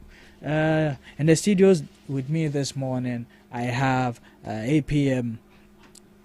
of the NDC, and later on, our social communicator and commentator Dennis will also join us in the studio. Abi. Yes, sir. Good morning. Good morning, sir. Welcome. Thank you very much. Yeah. But Charlie. Yeah. Yesterday, a whole lot of things happened yesterday. Okay. One was a press conference. One was a Stop Galamsey protest. I think it's even still going on this morning. But let's first look at the protest. Yesterday there was a protest at is it the Yankobra River? Yes. Yeah, I think so. It's at the Yankobra River. From Dennis Marakalabwaji, who actually speaks for the NPP. And yeah. You watched it. You followed it, right? Yeah, I had a sense of it. Yeah. But what do you make of all the? I mean, 8 months in power against 8 years in power. That is what is so surprising to me. And this Ivan Kubra that featured in their press conference is funny because the condition of the river has not changed since the NDC came to power. You see it? Yeah. You know, honestly speaking, the issue of Galamsey has become so important to the MPP, not because they have goodwill for Ghana and the environment within which we all reside. They are having to be talking about this matter simply because they think is an issue they can, spin around and then get sympathy from Ghanaians. Trust me, it will not work. As I keep saying, we will expose the MPP for who they are. Why didn't you go to the forest zones that they claim there should be a repeal of an LI to which they gave effect to? But rather he chose River Nkobra. Well, probably he's realized that the river serves much more than the forest. Yeah, I'm not sure that can also be accurate. But what do you think is the reason why he chose the river and not the forest? The reason why, probably, he chose the river was because no work has been done on the river. I'm so shocked. He was not running from the fact that they created what he saw there was something that had preceded the government of His Excellency John Dramani Mahama. So it's surprising. But he made an assertion that before they came to power, or when they assumed power in 2016, 2017, they met about a number of rivers polluted. Yes. He gave a figure. Yeah, he gave a figure. I've forgotten. And when they came, they reclaimed and recovered a load number of them. You know, sincerely speaking, I think miracles. You know, I like his way of communication. Only that he is having to communicate for a party that is in a very difficult moment now. Okay. Yeah. Because every Ghanaian knows that Galamsey got to its peak when MPP was in power. Do you know that last week I told you something, and nobody's disputing it as a matter of fact, that since the inception of the government of the finest president, His Excellency John Dramani Mahama, there hasn't been any statistics to show that Galamsey is on the rise. There is none. The only thing that sparked this Galamsey debate or conversation came out of the media encounter His Excellency had with the media. You understand? It was from that meeting His Excellency John Dramani Mahama outlined the things he had put in place to curtail the problem of Galamsey. Okay. You see it? Yeah. So there's absolutely nothing new. The only new thing, the only new development is that everything His Excellency, the finest president, said, he is acting on them. Look, there has been the call for a repeal. There has been the call for a state of emergency. Which the president said it's not needed at this moment. Yes. Do you know why? Why? What made Galamsey a national interest was when we started seeing people mining in the forest zones, destroying our forest reserves. And our water bodies as well. As for our water bodies, they finished destroying everything. You see, all the things they are mentioning, they are not new to us. Okay. I think the only thing they should be saying is that they should be begging His Excellency John Dramani Mahama to be solving the problems they left behind. Look, number one, this is not the first time our taps, flowed with milky water. Now the taps are not even flowing. Like it's not the Ghana Water Company can't even open the taps. As for the matter of Ghana Water Company, I don't want to mention them. Why? They are not. You see, Ghana Water Company, Electricity Company of Ghana. I don't know. Somehow, it's like somebody has the interest of making that institution, be put on sale. Or some people are interested in getting it privatized. Really? Because look, every now and then, either people are owing them, they are unable to recoup their monies that are with people. 40 meters. And in fact, the Ghana Water Company, my brother, when you walk around, don't you see best pipes? Pipes that are broken and their water being leaked, away. What mechanism have they put in place to ensure that every supply they give out does not end up leaking, onto the ground?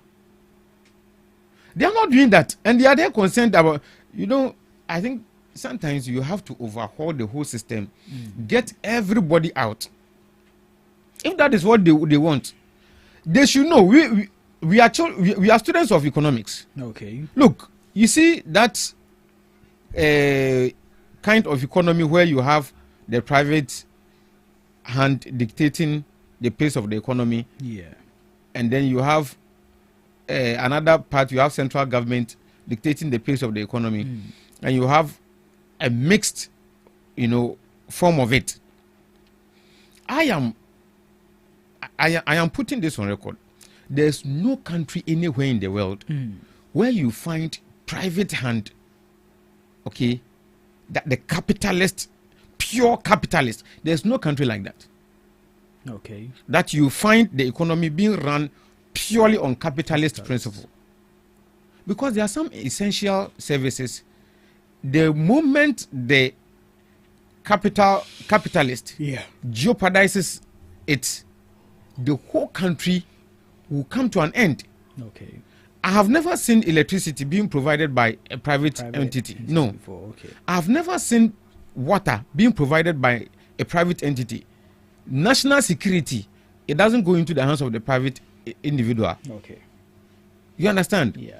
And currently, the world trend is showing that you cannot also have an economy purely based on socialist,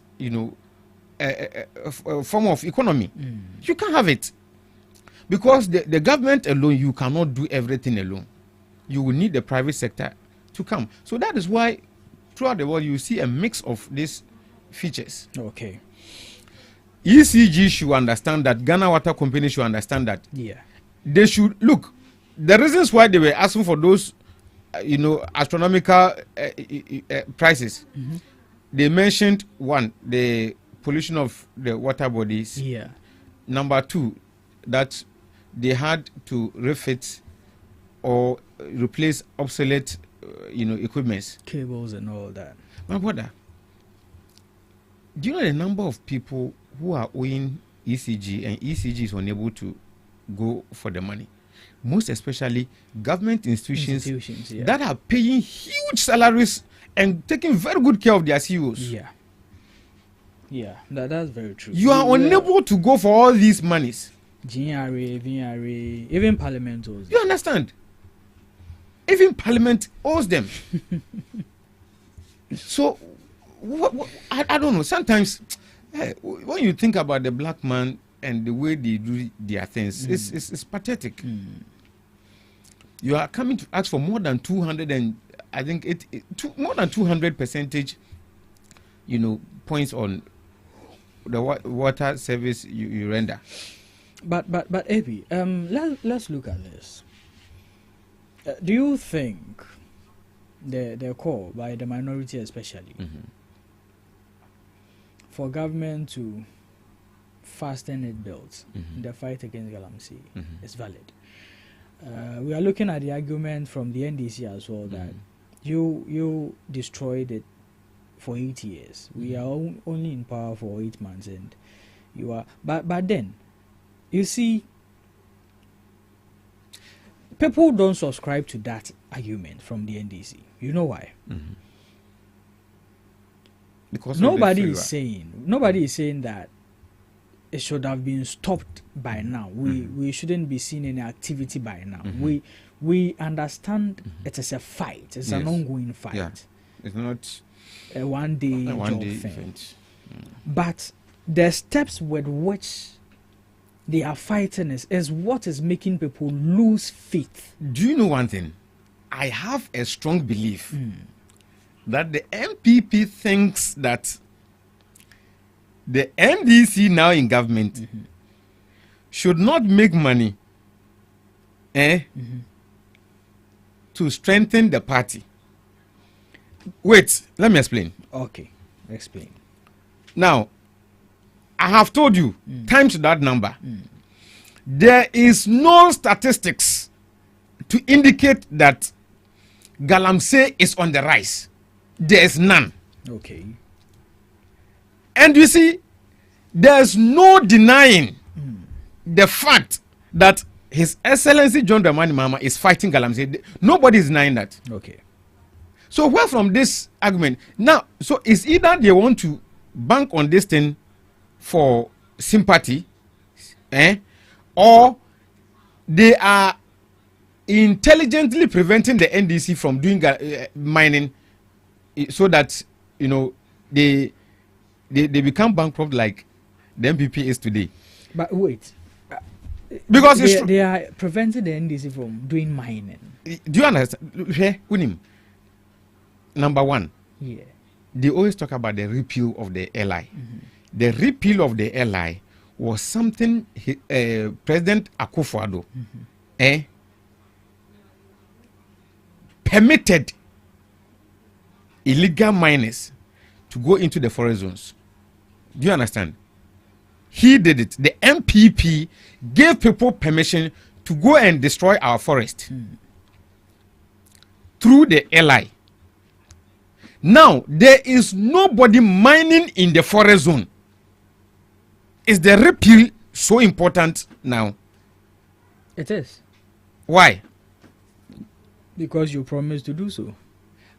Because we know our promise to do so. We know the dangers with which the existence. I understand. LI the promise to repeal the LI was not in vacuum. It was to serve a purpose, to stop people from mining in the forest zones. And as we speak today, all the forest zones that were being mined in had been reclaimed by government. Okay. Does that mean we no more need the repeal of the LI? So no, that doesn't mean we don't need the repeal. But as we speak today, you and I know that there are processes leading to the repeal. It's in place. Nobody is also doubting this. Okay. State of emergency. What is it to serve? It's to stop Galamsey. And as we speak, the fight against Galamsey is as strong as ever. Really? My brother, that's why I'm saying that if you have any new statistics, if you have any new evidence, just adduce them. Okay. Are you aware that as we speak, listen carefully. Since Gold Board came, do you know that Ghana has realized more than $6 billion in gold proceeds? Do you know what that means? So does that mean all this gold is coming from legitimate sources? Hey, my brother, you know what? So government should declare a state of emergency. Mining should be stopped. When you know that the NDC, unlike the MPP, doesn't want to go on a borrowing spree. So in that sense also, are we saying the money for government is more important than the lives these monies are coming to save? So, and as we speak today, as we are here discussing this matter, illegal mining is being fought drastically. Okay. So the MPP's noise is simply because the NDC is getting more than $6 billion in just 8 months to finance their budget to ensure that projects, economic projects, infrastructures will come alive. Remember, in 2016, before the MPP came to power, His Excellency John Dramani Mahama, the finance president, was named Commissioner General. Why? Because projects were coming live on stream. Trust me, my brother, anybody who is worth his economic knowledge knows that as a developing country, we need infrastructures. Okay. That is the only way to get out of the bracket of developing economy to a developed economy. Okay. And you think now we are fighting Galamsey, we are fighting corruption, we are not borrowing, and we are getting the money from Galamsey. We are getting the money from where? From gold.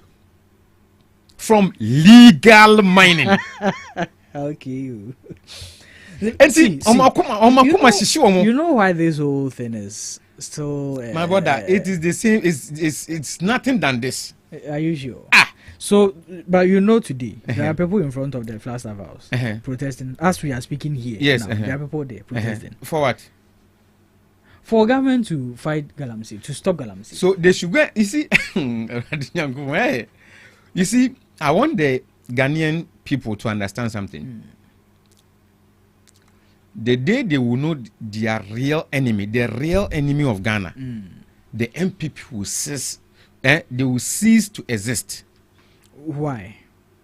Who is the real enemy of Ghana? Share. They didn't start today. When Nkrumah was in power, they did everything they can through pure propaganda so to get the people disenchanted with the government of Kwame Nkrumah. Okay. So that they will be able to oust him. As we speak today, when they are protesting there, they should go with evidences of either new evidences or new statistics pointing to the fact that Galamsey is on the rise. Okay. Or Galamsey is not being fought. Okay. They are wasting their time there. I believe that Ghanaians will not take them serious. Are you sure? Yes. You see, we should know the difference between legal mining and illegal mining, Galamsey so-called. Legal miners have permits to mine. They have expertise in the mining, industry. They know how to protect the land, but mine, according to laws, ensure that the activity will not devastate the land. Okay. And they will pay taxes. So the only thing that has become problematic to the MPP is that government is fighting Galamsey like never before. Government is not going on borrowing spree like they did before.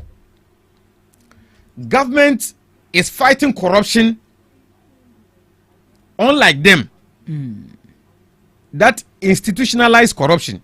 Okay. Government is still getting resource to embark on the big push. Okay. You know what the big push is all about? Road infrastructure. Road infrastructures, educational infrastructures, health infrastructures, agricultural infrastructures, electricity infrastructures, my brother, transportation infrastructures. You just relax and watch the finance president uplift the image of Ghana.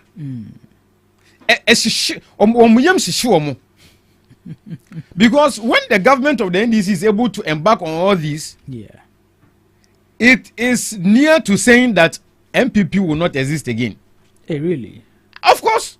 Do you think Ghanaians will vote for a particular party because of the people that occupy their leadership role, or Ghanaians will vote for a particular political tradition because they belonged, or their forefathers belonged to that party? Ghanaians want development. Any government that will come provide infrastructures is what the Ghanaians will go with. And the NDC is that party who can... Absolutely. Okay. It can't be any better. Okay. You understand? So, my brother, just, I'm urging Ghanaians. Anybody who goes to protest should go with evidence. All right. That Galamsey is not being fought. As we speak, anybody you see mining, government is away. Really? Yes. Because all the machineries, excavators that are used in mining have trackers on them. At every point in time, government knows who is mining here, who is mining there. Okay. All right. Ebi. Yes, sir, Chief. Do you think we are under an oppressive rule as a country? We definitely are not. Are you sure? And you cannot have that happen under the leadership of the finest president, His Excellency John Dramani Mahama. But looking at the fact that social media commentators are being arrested and detained, looking at the fact that people just speaking out of their own rights, the freedom of speech, being arrested and detained. People are getting scared of even sharing their own thoughts because they think, hey, what if the national security picks me up and, you know, it's a form of somewhat an intimidation. Don't you think so? You know, this thing you are talking about is very dicey. You know, we have to be able to segregate some of the comments, classify some of the comments. You know, in America, you cannot get up because you have given somebody a mandate. Pick your phone up and do irresponsible commentary. You'll be arrested. Okay. In America, you'll be arrested. If you malign somebody, you attack the person of another person, you have to go and, you know, defend yourself, defend the commentary you made. Okay. You attack my person without any cause or justification. You try to denigrate me. You try to, I don't know, there's a terminology. Defame me. Do you know what that does to my character? Do you know what that does to my hard-earned reputation? Just like the Chief Justice claims the country has done to her, and so she's seeking. No, the Chief Justice, she didn't say that. Oh, you see that woman? That woman is she's an unserious person. Oh, do you know why? What's wrong with the Chief Justice? Yes. Do you know why? How is he unserious? Do you know that nobody in Ghana can speak like that against former Chief Justice George Nawood?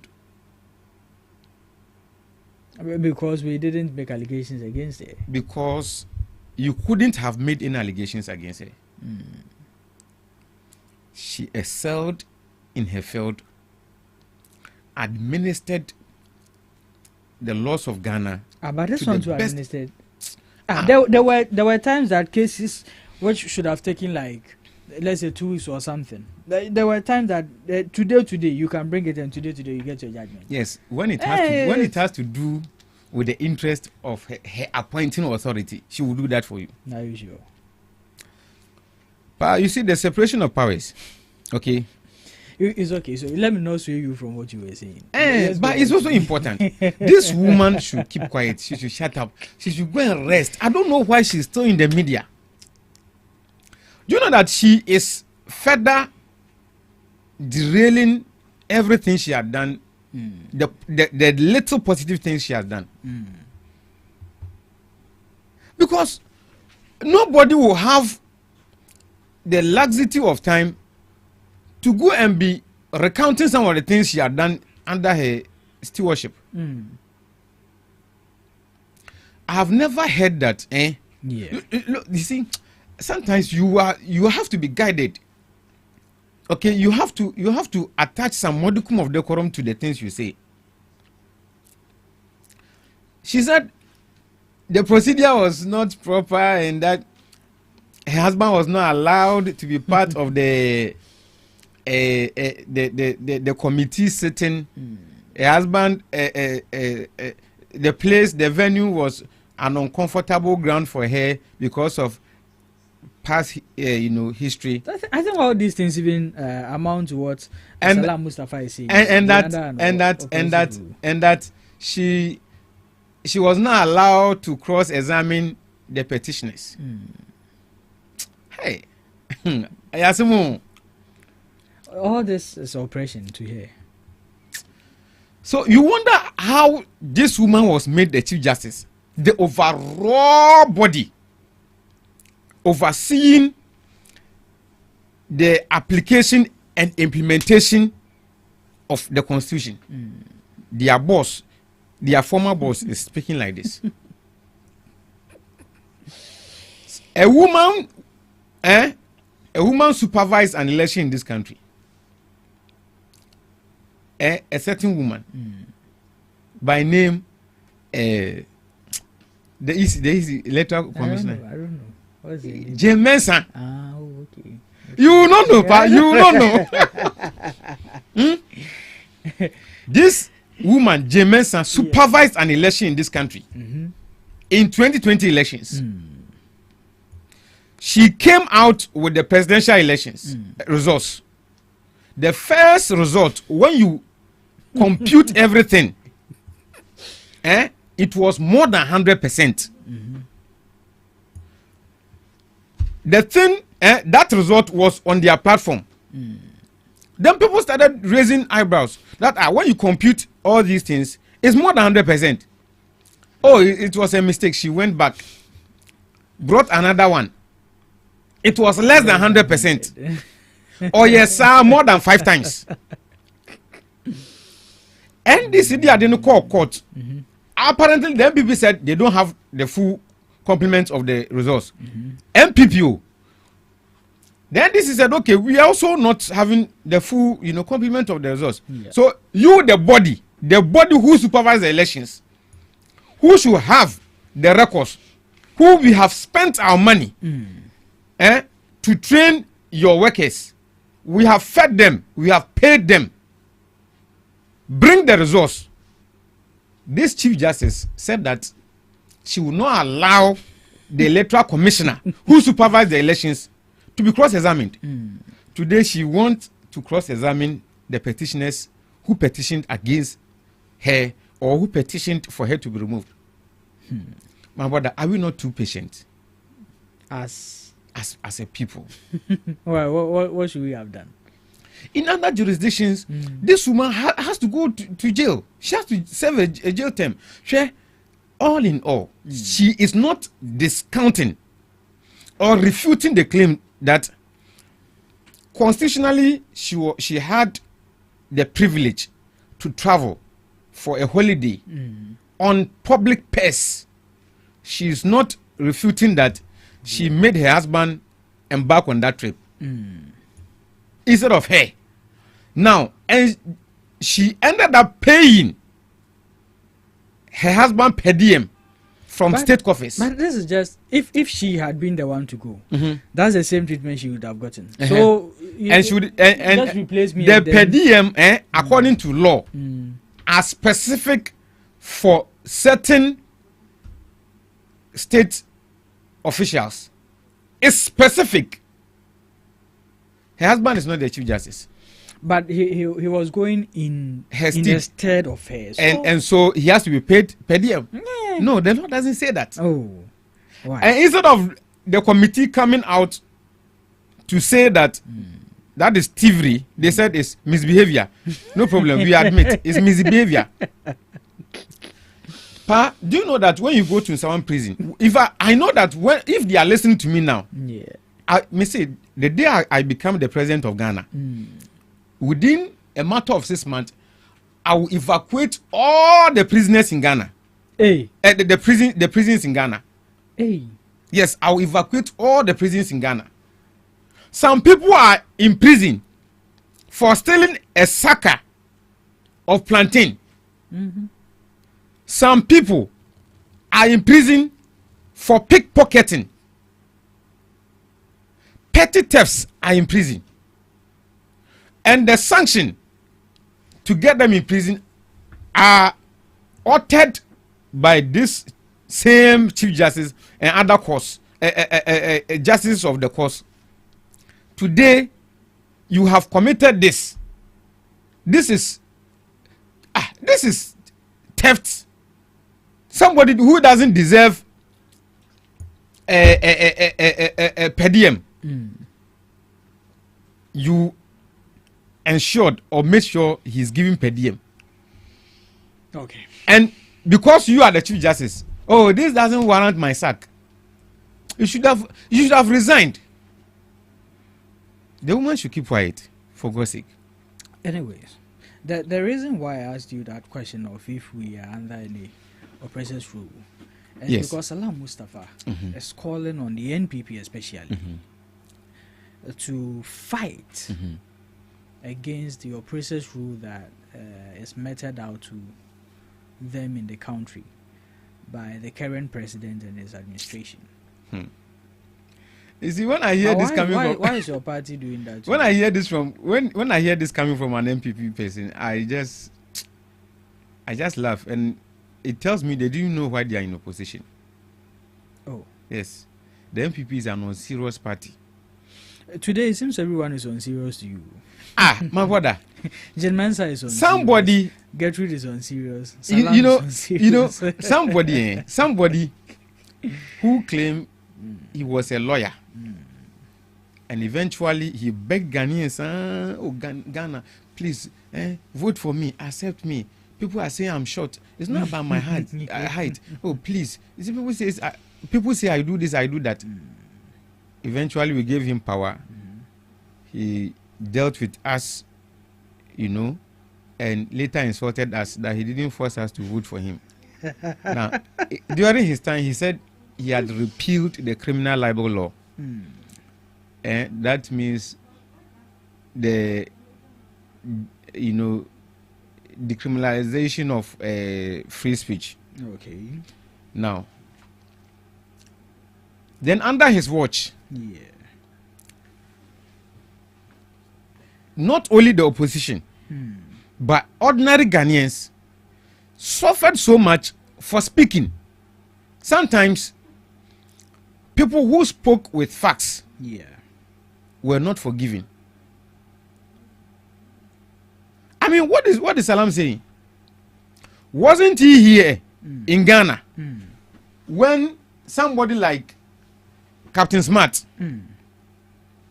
he was hauled before national security for more than 40 times. More than 40 times. Okay. And is that free speech in action? Or was that free speech in action? My brother, do you know the number of people who have been jailed? They have been jailed though for speaking against Akufo-Addo when he was the president. They are not being hauled before the law. They are not being hauled arraigned before court. They have been put, in jail. They have been sentenced for speaking against Akufo-Addo. During that time, Salam was not in Ghana, so he is unaware.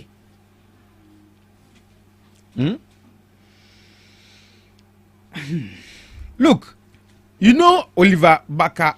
His name is very sweet, but is it Vamawo? Yeah. He was in court. MPP. They don't even know why they are in opposition. I want to advise CPP. They should take the place of the MPP, because the MPP is gradually losing it. How can Salam be saying this, that free speech is under attack? Is it not? It's not. Do you know that this is the first time, my brother? Forget about all those MPP people.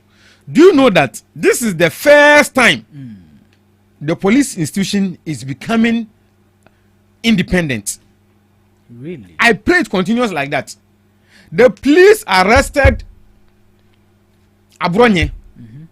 Look, Abronye's statement, in fact, it will be wise if MPP keep mute or they stay away from Abronye's case. Why? The kind of statement he made, the MPP doesn't need such a communicator now.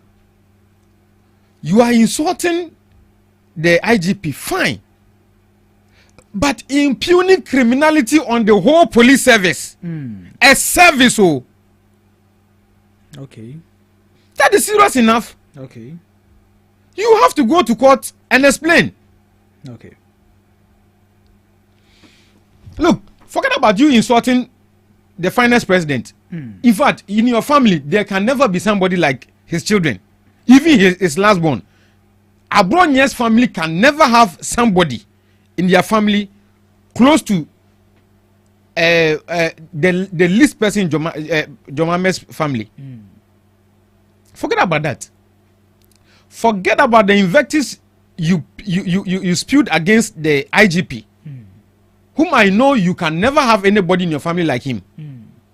But to impugn criminality on the whole Ghana Police Service, that is serious enough. In other jurisdictions, you will face the law. But this is the first time the police service is becoming independent, because the Attorney General had to go and file for the bail of Abonye. Wow. Yes. Oh, okay. Yes. So Attorney General had to prepare a bail document for Abonye. But with the judge who, the judge's comment. I heard he had retired. Yes. You see, here too, I don't want to, because gradually, are you aware that the NDC is the party that fears touching and then defiling the sanctity of our institutions? Probably because we created the law, we brought the law into life. So sometimes the NDC is so mindful of their actions that would jeopardize the arms of government. Okay. The judges sat on the matter and thought that his renditions were miscalculated, they were inappropriate, and he had to face the law, and did so.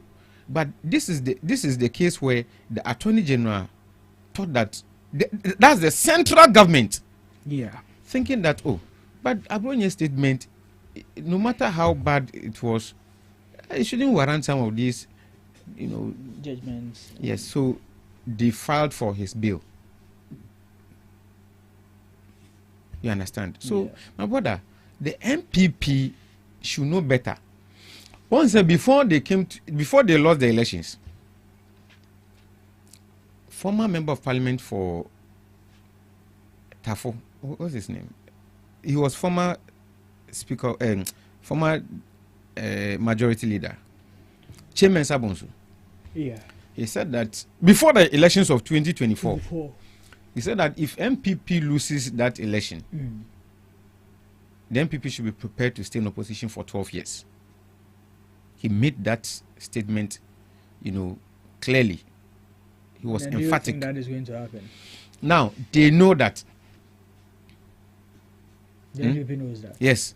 And I think that during their time, there was a national security, issue. I don't know whether it was a leak confirming what the man said. So they are in hurry, to ensure that thing doesn't happen. But I can assure them, it's not a matter of 12 years on the chair or position. Because they have nothing to offer. In the history of Ghana, they have borrowed more than any government. In fact, if you accumulate, add together the debt the Rawlings administration left, Atamosis administration left, Kufuor's administration left, John Mahama's first term left. When you compute everything together, put it on one scale, and put what Nanado and Baumia and the MPP left in their 8 years administration on the other scale, theirs will outweigh what all the other presidents did preceding their government. Okay. There's nothing to show. You see it? Yeah. So what is there? What is there to showcase again? This one this status. And I see, and this is for she, and this is for any issue. Share in their time. Nanado was going to issue a statement, public statement. Somehow it got leaked. The person who came and mentioned verbatim what Nanado was prepared to read, that person was jailed. or serve jail term. So Mustafa what? Salam. He should go back to the post he was doing during Atamosis time. What he's doing is not new. And as a youth, you see, the MPP, Charlie, there's nobody, there's no better character in their party. That is why today the MPP looks so much unattractive. Oh, really? Sure. Let me tell you something. If you like, mark it somewhere. By the end of His Excellency John Dramani Mahamad's 4-year term, yeah, the kind of developments you see in this country, the upliftment, I can't wait. The progress, I can't wait. You'll be so shocked. I can't wait. With them big pushing on, and you're the first face never had it. They know, and you see, His Excellency John Dramani will do all these things without going for an ocean of loans that the MPP did.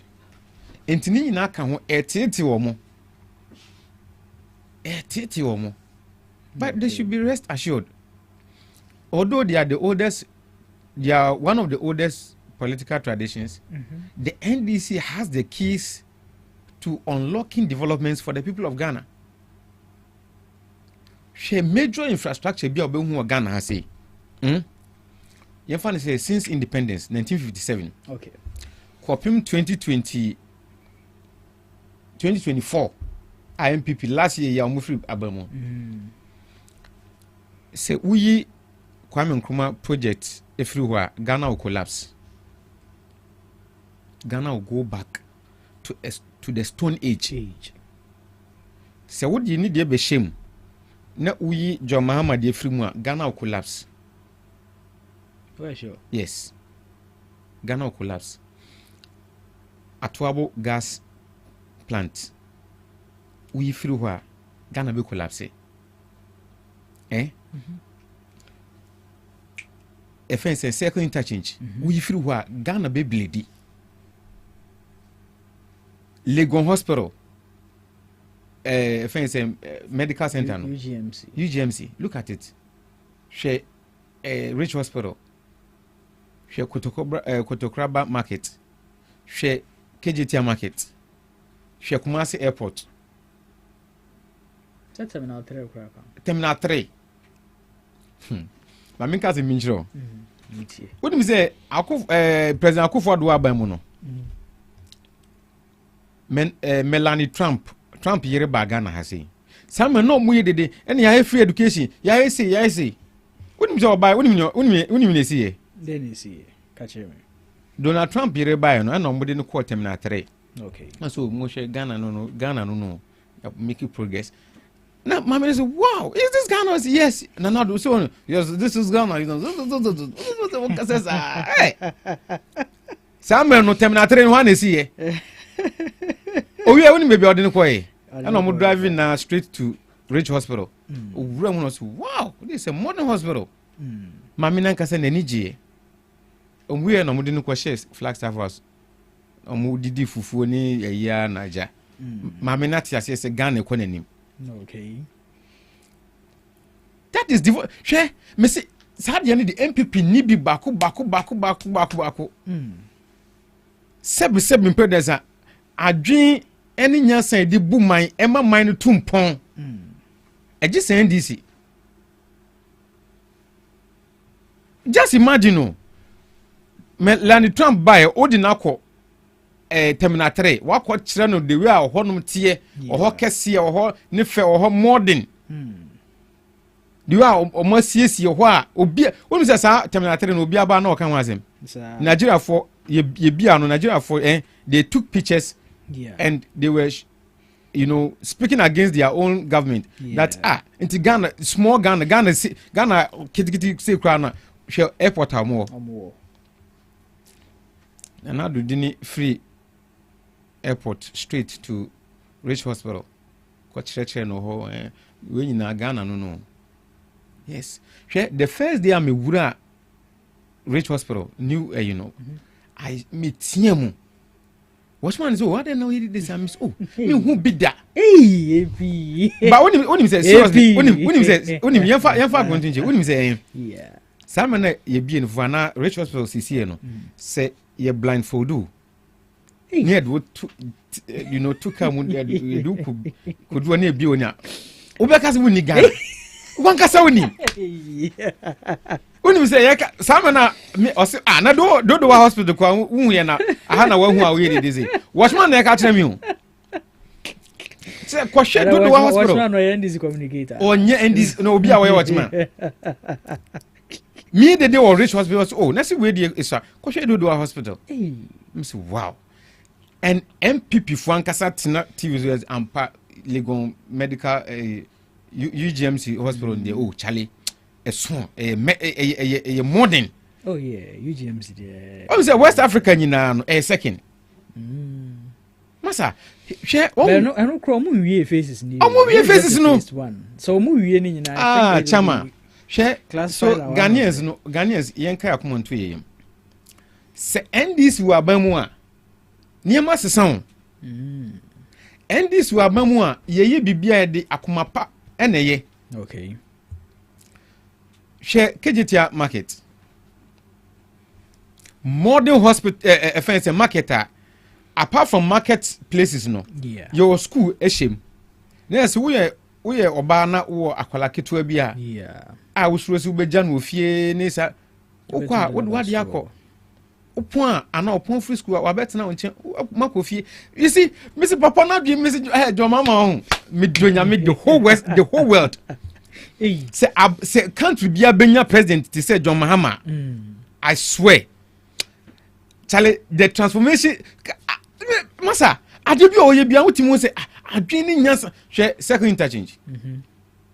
When you say police post, fire service post, Papa na dream or the year near Manu. Would you know what you say? Papa into order. I drink Cassian Quan or the second be beer Nassasa.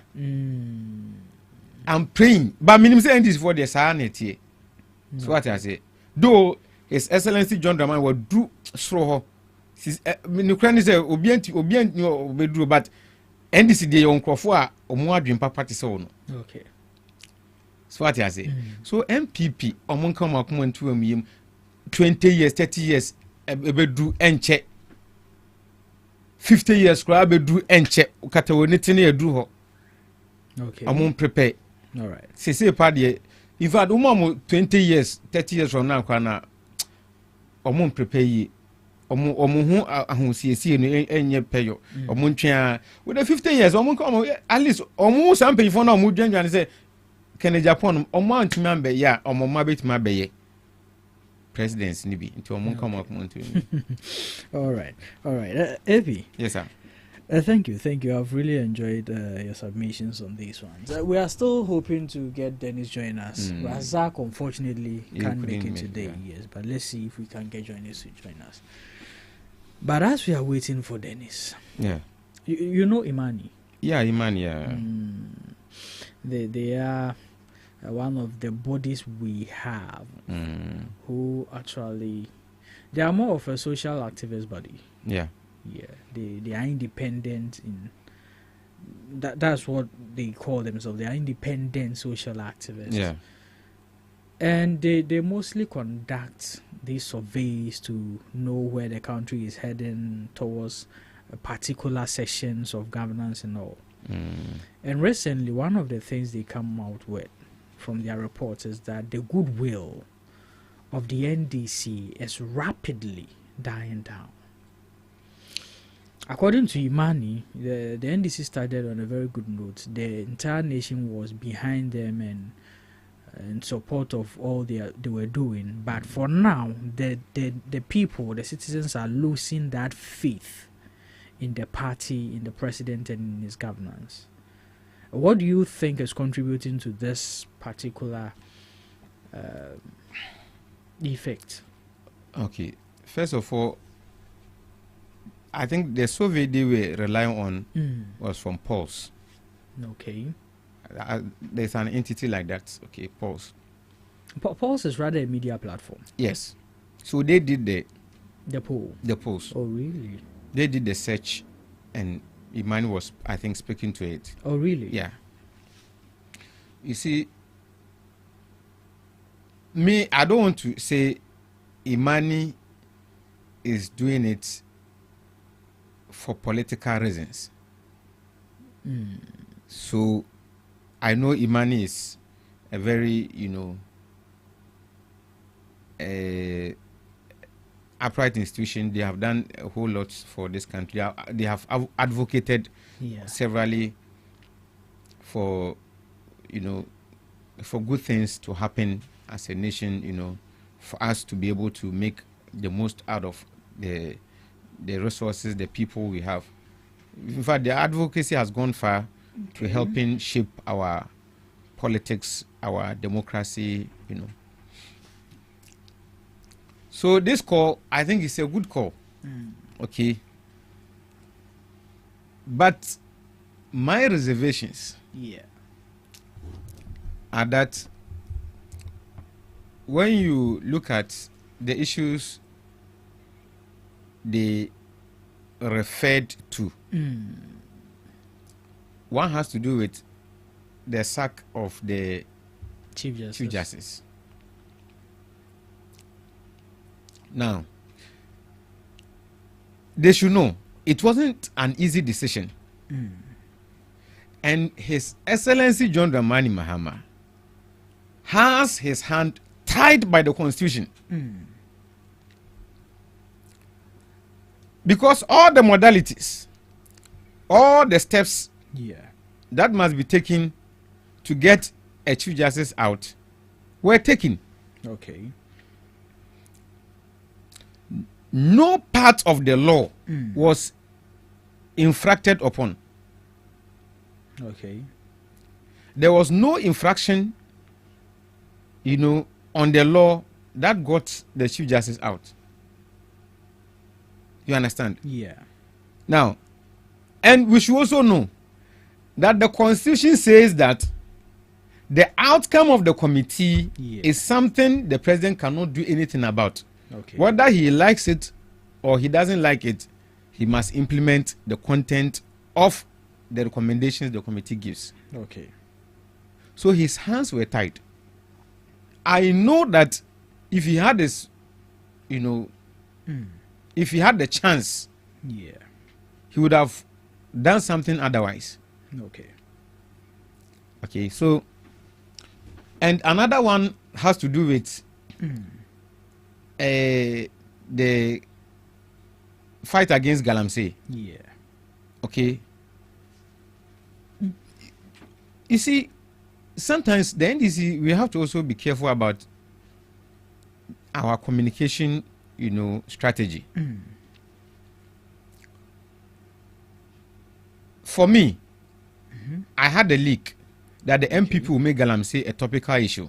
Really? Yes. But isn't Galamsey a topical issue? Let's not even bring the fact is that the fact is that it should, even if it should be topical, it should be towards admitting and commending the president for bold decisions he took to fighting Galamsey. Because nobody is talking up. People are saying people are relying on only these two: state of emergency, repeal of the LI.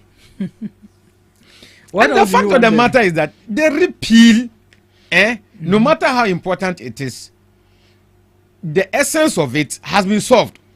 But what else do you want people to be relying on or speak to its facts? The people should say that, okay, we commend His Excellency for the bold decisions he's taking to fighting Galamsey. Okay. And we are urging him on. You see it? Yeah. Yes. The repeal of the LI, as we speak, is a law. It's a law the MPP enacted to make people go to destroy our forest zones. But today, nobody is mining the forest zone. We had 288 forest zones as a country. And Akufo-Addo Bawumia And the MPP gave people the permission to go and destroy them. They ended up being able to destroy 44 out of the 288. They protected those zones for the galamseys to operate. They armed people to guard the galamseys to continue to destroy our forest zones. And you know, because it's an illegal business, government doesn't have any tax, you know, there's no tax stream.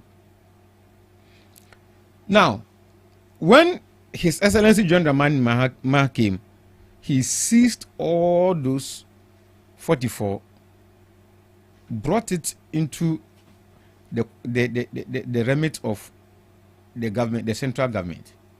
So as we speak today, nobody is mining in the forest zone. People should try. They should try as much as they can to bring evidence. Okay. When they do that, then we know they are speaking to facts. Okay. But as we speak today, nobody is mining in the forest zones. And trust me, you know, some people were just making us look. NDC says they are going to fight Galamsey, and people have imported a lot of excavators. Yeah. His Excellency John Dramani Mahama said that government is aware. And we shouldn't think that every excavator is meant for illegal mining or galamsey mining. Okay. No. Some people are mining with license.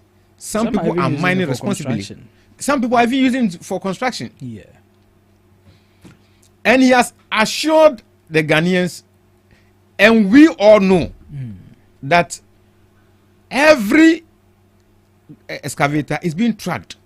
When we say tracking, it means they are going to put some devices. You, the owner, you will know where the device is. Okay. Anywhere you go, you take it to. Government knows the location you are. Okay.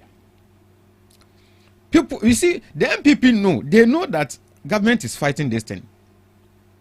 Okay. But in order to remain relevant in the homes of Ghanaians, they have to be making noise like this. You see, I think those are the two topical issues that featured in the pulses said, and I think one has to do with the Abronye's issue. As for Abronye, he should know. You see, sometimes we have to be very, very careful as a people. Okay? Yeah. Even in America, you cannot go and insult.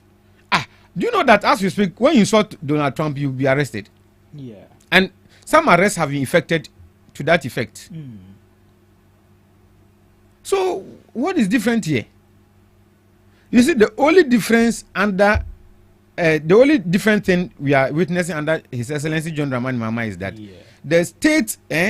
the central government will not interfere in the work of any arm of government, any institution of government, but it will intervene when it comes to the protection of the rights of Ghanaians. Okay. That is how come central government saw the need to go and appeal and then demand a bill for Abronye. Or no president na Abronye edin atemuno. And wako court say court where they esramu. Okay. All right. Ebi. Yes, sir. Do you know how do we call these people? Info analytics. Yes. Musa Danquest. Exactly. They also ran a survey about the governance so far by the president. Do you know how that went? No, I have not chanced upon that. That actually went in favor of the president. I think he had about 70-something% of people in agreement with his governance so far. So that has also sparked a little bit of, But let's go back to Imani. Imani has two major directors. We are speaking of Kofi Bentil and Franklin Kujo. And these two people, it seems... Kofi Bentil, he's made it clear. It's so clear, it's crystal clear that he stands with the MPP. But the person you cannot assign to a particular any political party is Franklin Kujo. He speaks because he's been very vociferous during Jomame's first term, he still was vociferous against or in Akufo-Addo's and Bawumia's administration. Yeah. And he still vociferous now. Okay. Okay. So you can see how balanced, neutral he is. You can see how objective his activities are. But you see, I cannot say that, or nobody can say that because Kofi Bentel is saying this, he's wrong or he's out of order. In fact, what has protected the NDC has always been free speech within and without. Okay. You see, whenever NDC is in power, you realize that when things begin to take a negative turn, you have party people, party functionaries begin to criticize. Okay. That can never happen in MPP. How do you know? Oh, but history says it all. Well, we've heard people my brother talk about Kenneth Japan being very, my brother he speaks against his people when. And what happened to him? Kenneth Japan. Yes. What has happened to him? He's still in the party. You see, he himself on record, at a point in time, his life was in danger. Really? Yes. Kenneth Japan said it. Kennedy. Yes. I haven't heard that. Hey. That sometimes he couldn't even sleep in his own house. He has plenty of houses. Yeah. For security reasons, he was.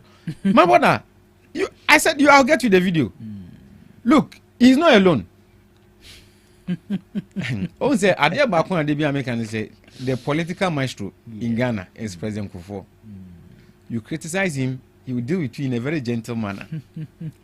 You admit to being punished without you knowing that you are being punished.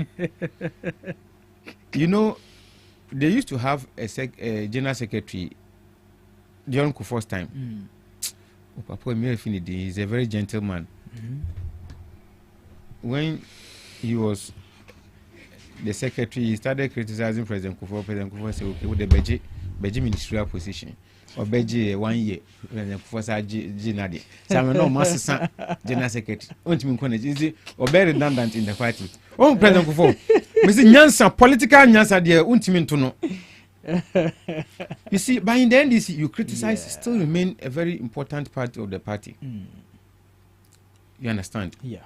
So, Imani Ghana, I think the NDC should weigh in all the sides, okay, and take a decision that will help the cause of our existence, as a people. As a people. And I think this institution, Musa Dankwa, Info Analytics. Yeah. I'm praying that, I wish we will have private people investing in that institution. You see, when you find an organization that proves time and time how to be credible, objective, credible to this extent, I think that they need moral support, they need financial support, they need courage, to be able to do very diligent work. And I think that apart from that, if we could have other institutions also coming into it to break that monopoly, so that at least there will be competition. Balance and competition. Okay, that's more institutions should begin to be working towards. But you see, somebody who wanted to compete with them, that man from the one who did a survey in 2000, Ghana. Which man? Okay, say, honestly, a professor B. Or see, no, MPP is going to win at the end. Hey, Charlie, and is you. You remember this man, that fat man? People are working with their stomach. Your stomach, you are fighting for your stomach. Your stomach became so big, and you are still fighting for your stomach. Where are you going to put the food? You remember that man? I don't remember. Oh, you used to even have a newspaper. He's your uncle, eh? He's your uncle, right? I don't know what you're talking Beneficent. What is that mean to me, body, you know? Beneficent. Or him fan. Oh no, I don't know how can I say. Wow, okay. Ghana. Beneficent, Jesse. Sana, but I think that as a country, I don't know, but as a country, we should have these people inculcated into governance to keep government on their toes, to monitor governance. When things are going wrong, they prompt governance. When things are taking the right thing, they prompt governance. No, one will say, I think that Tina Musa Dankwano, I respect him. Even tomorrow, if he says anything going against my government, I will take him serious. Yeah. Because Obi and the predictions na abom. Serious. Like what you say? Point blank predictions. Yes. So I pray that they get the courage to stay neutral, objective. Yeah. They should get their facts right. Sure. Even if it's against my government. Yeah. Whatever they produce should match that international standard. You see, every thriving democracy needs institutions like this and needs to protect institutions like this. Yeah. Because they speak the mind of the people. You see it? Yeah. They speak the mind of the people. And so every time, I think government should, I don't know, but government can not also go in, it may thwart their, now I say they'll be tilting towards certain sure. But I think that private individuals should invest in them. Okay, so that they will gain grounds and work professionally as they have been doing. Okay. I salute him. He's a great man. Sure. All right. Omona ultimo was statistics no mo suan ye. Omo suan ye. Hwe enye se baumia ne sa no mu ye dede na ye de ya bin mum bin kra. All right, Evie. Let's look at our last topic for discussion and Founders Day. Yeah, the Founders Day. I mean, the Founders Day. Hey. And I just saw a post somewhere, and the person said the apostrophe is very critical. So the Founders Day. Yeah. One will say, your possessive nouns. And then now we are now with the S. Why apostrophe? Now I S the account. Then say the person is possessing that the noun is possessing the article. Okay. You are talking about. That was what we all know. Say Founders Day. One person. Yeah. That is Nkrumah. And now no. Say omuti brofo chen. Omuhwe mo nso ki. Wo de yen fa S nka founders no ho. Na enya apostrophe na nsa fa S nka ho na yesi ye de me papa no ye de ne papa ne no ofa no nyina be ka ho. Masa. Charlie. This country yan hwe ya. Kwame Nkrumah, Dr. Kwame Nkrumah. Yeah. You remember there was a survey of, in fact, it was even an election that the African of the century. Yeah. I remember that. The African of the millennium. Okay. And by then you had Nelson Mandela, part of those people, the nominees. Kwame Nkrumah was also part. After the elections, after the voting, Nkrumah emerged as the African of the millennium. And so journalists brought mics close to Nelson Mandela, the former president of South Africa, and asked him that, old man, how can you be in a contest with a dead person and yet he won against you. Then he laughed and said, so you think who did me, Mandela, vote for? Even so, meaning he was in the contest and he believed that Nkrumah was way ahead of him. That is the man, Nkrumah. But honestly, that man was ahead of his time. Share. Sometimes I think that even though I'm a Muslim, I think we have to go back to our roots. Okay. As in the traditional way. The things Nkrumah did, you cannot detach spirituality from it. People believe Nkrumah was a god. People actually believe that. They believe Nkrumah was a god. You know what? You know,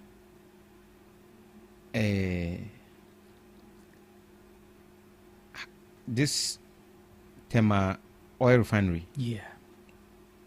He built it. Yeah. He built it when Ghana didn't discover oil. Why did he do that? These are some of the things that, you know, it's really marvels people. You understand that way back, the man was seeing the future. That we weren't. Look at the time he laid pipelines. Ghana wasn't even. Ghana was nowhere there. You see, building a dam. I will come to the things he did, but that special the man, foresight. The foresight. Yeah. You know, Temamotowe. Yeah. Do you know that the whole world is number 2? Yes. Yes. The first country to have a motorway like that is UK. Ghana is second.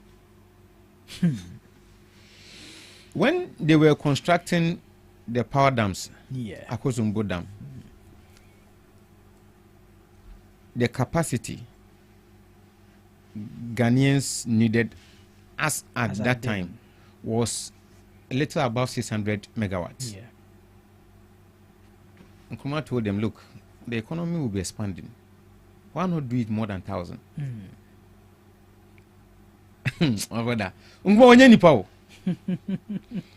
And he asked them, so in the event, that is hydro, using water to produce light. So in the event we wake up one day and there's no water. What do we do? So okay, well, we can use atomic energy. It's okay, we want one. And he fixed a nuclear reactor to produce light. You know, that is why it was evident. Say, Kwame Nkrumah, during his reign, Americans cannot or couldn't compete with Ghana. A whole America, they were not classmates of Ghana. Ghana was shooting up. But Nkrumah more overthrew, Papa. Me say, that is why it's imperative that Ghanaians, Miss MPP, omunya party papa, MPP nya party papa, omuna nanom besi omoso. Once they be on the ade ne kono. Hwe. Unim. Who read the CIA declassified document? Yeah. CIA for Ankasa America Central Intelligence Agency. Omankasa say they connived with the opposition. Opposition why? Samre ne enanado no ofa nom ne MPP fo ane yenjai omo na omo display. So the CIA declassified document says that Nkrumah they wrote I think they had a communication sent to UK and America that Nkrumah must go because he's making the Ghanaians too enlightened. Are you aware? Say, during Nkrumah's time, Ghana was almost an industrial hub in the region or sub-region. Do you know why Nkrumah did the Tamamoto way? he saw Tema as a state and saw Accra as another state. So and he envisioned that Tema Bibiawono Ewonsuano. We have ships coming. It's a business hub. And Accra Central was also a business hub. Let's connect them so that they do business. Me lecturer, me do level 200 economics lecturer. That crew yeah about economy. No see on one for crying for no. They are also to be blamed for baby Edru. And I say why you a guy you are saying this or saying Nkrumah a catcher crying for no say they should come inland. Okay. No omunja shows no. Yeah. From Kokuro BTO said then Sa Kopim Jamestown. Yeah. Sa Kopim Accra Labadi, Sa Koteshi Honmina. Nkrumah say obey factories. Factories no omo use national grid. Yes, omo light na omo de be adwuma straight from onsuo ni na omo be convert e de light ama omo. Yeah. Factory bi aso hia nsuo, they will desalinate nsuo no e de aboa factory no. That is why when you go to Accra, Jamestown honum any ufa Kolebu honum na uhu factories buildings old buildings akesia tintin bi, all those were projects towards making na papa no me say komu ja papa no e ma no rule ya masa now sometimes look at the debate people make. Nkrumah kura no wa haye hwe South Africa ne. Komu ja Nkrumah ka America kura ntimi fa no hontoto Ghana. Na ka South Africa. Omu ja Nkrumah ka America kura ka UK sisi ya kase ka country bien no abetimi ni Ghana compete. With the map projects and Nkrumah uyembe show. So what is this? Nkrumah, that man was not human. Let's go into the projects okay. For the sake of time. For the sake of time. Yeah. Maybe check projects no more into fencing sectors. Okay. Maybe check projects no more into sectors. Yeah.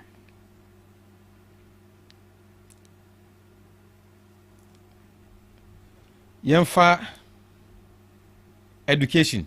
Okay. University of Cape Coast. Ghana National College, Cape Coast. Okay. Infanseman Girls, Winneba Secondary, Apam Secondary, Swedro Secondary, Fosu Training College, Oforipenyin Secondary School, Techima Secondary School, Doma Secondary School, Tema Secondary School, Oda Secondary School, Laboni Secondary School, Kwadaso College of Education, Atebubu Training College, Brekum Training College, Enchi Training College, Ena Oteni Ghana University, University College of Gold Coast into University of Ghana, Kwame Nkrumah University of Science and Technology, Institute of African Studies, Kwame Nkrumah Institute of Economics and Political Science, Sese Omayano UEW, Adumako School of Languages, Kumasi Technical Institute, okay. Accra Polytechnic. Let me see. Sa Adumako Kumasi Technical Konfanochi Teaching Hospital. Yeah. Masa bebre yanko factories. Aboso gas factory. Glass factory. Okay. Zuarungu meat factory, Wenchi tomato factory, Kede match factory, Akosombo Textile Limited, Kumasi shoe factory, Pwalugu tomato factory, Asutuare sugar factory, Commander sugar factory. On say who akwala no sebi nyameshira no nyansa. Tambia ofa usubanyo. Okay. That is why Obi His Excellency John Dramani Mahama, he's the child ana ne papa ne Kwame Nkrumah. Yeah. Because Commander Sugar Factory no one say on a very revive here. You know, Omato MPP for by Omaton. Okay. Kumasi Jute Factory in Sawam Cannery, Boligatanga Meat Processing Factory, Boligatanga Rice Mill Factory, Giwok Fiber Products Company, Black Star, Ghana Black Star Line, with almost 15 ships.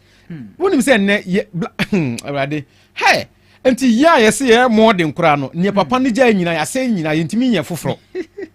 Share Bank of Ghana, Ghana Commercial Bank, Agricultural Development Bank, National Investment Bank, State Insurance Company, Social Security and National Insurance Trust, Ghana Oil Company, GOIL. Wow. Ghana Port and Harbors Authority, GAPOHA, Tema Oil Refinery, the National Management and Productivity Institute, Ghana Film Industries, film, hey. So nimrani ya no say film, hey, a big industry. Yet musumu ya kwa America ne omudi film industry. Look at the Hollywood. The biggest industry we have in America is Hollywood. Nti sambra ne papa no 1966 no mutu no. The sambra ni na sa adwen woni tim onim say film industry no a very big platform a bit more properly economy no forward. You understand? Yeah. Now Ghana Airways Corporation, Ghana Airways. President Kufuor no the restaurant omudi choba nya. Masa, you see how it is. Ghana for me see me sramu muma yehu ni kura no. Nyesa de bia sa. Ghana National Trading Corporation. Yeah. Ghana Cocoa Marketing Board, Cocoa Board. Tema Steelworks. Russia. Russia is a giant, not only in gas production or fuel production, steel production. Okay. And the Russia crack and tipeni Ghana. Ka America tipeni Ghana, ka UK tipeni Ghana, ka Germany tipeni Ghana. Masa, Vaco. Yeah. Now, state housing and hotel projects. When say America, America, your state hotels. Yeah. Charlie.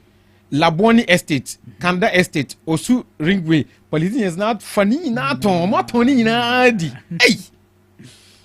Airport residential area, Osu Ringway Estates, Patasi Estate, Kwadasu Estate, Bokrom Estate, North and South Suntreso, Tema Township, Committee 1, Committee 2, Nina, Kwame Star Hotel, Meridian Hotel. So, Meridian Hotel may be a ne masa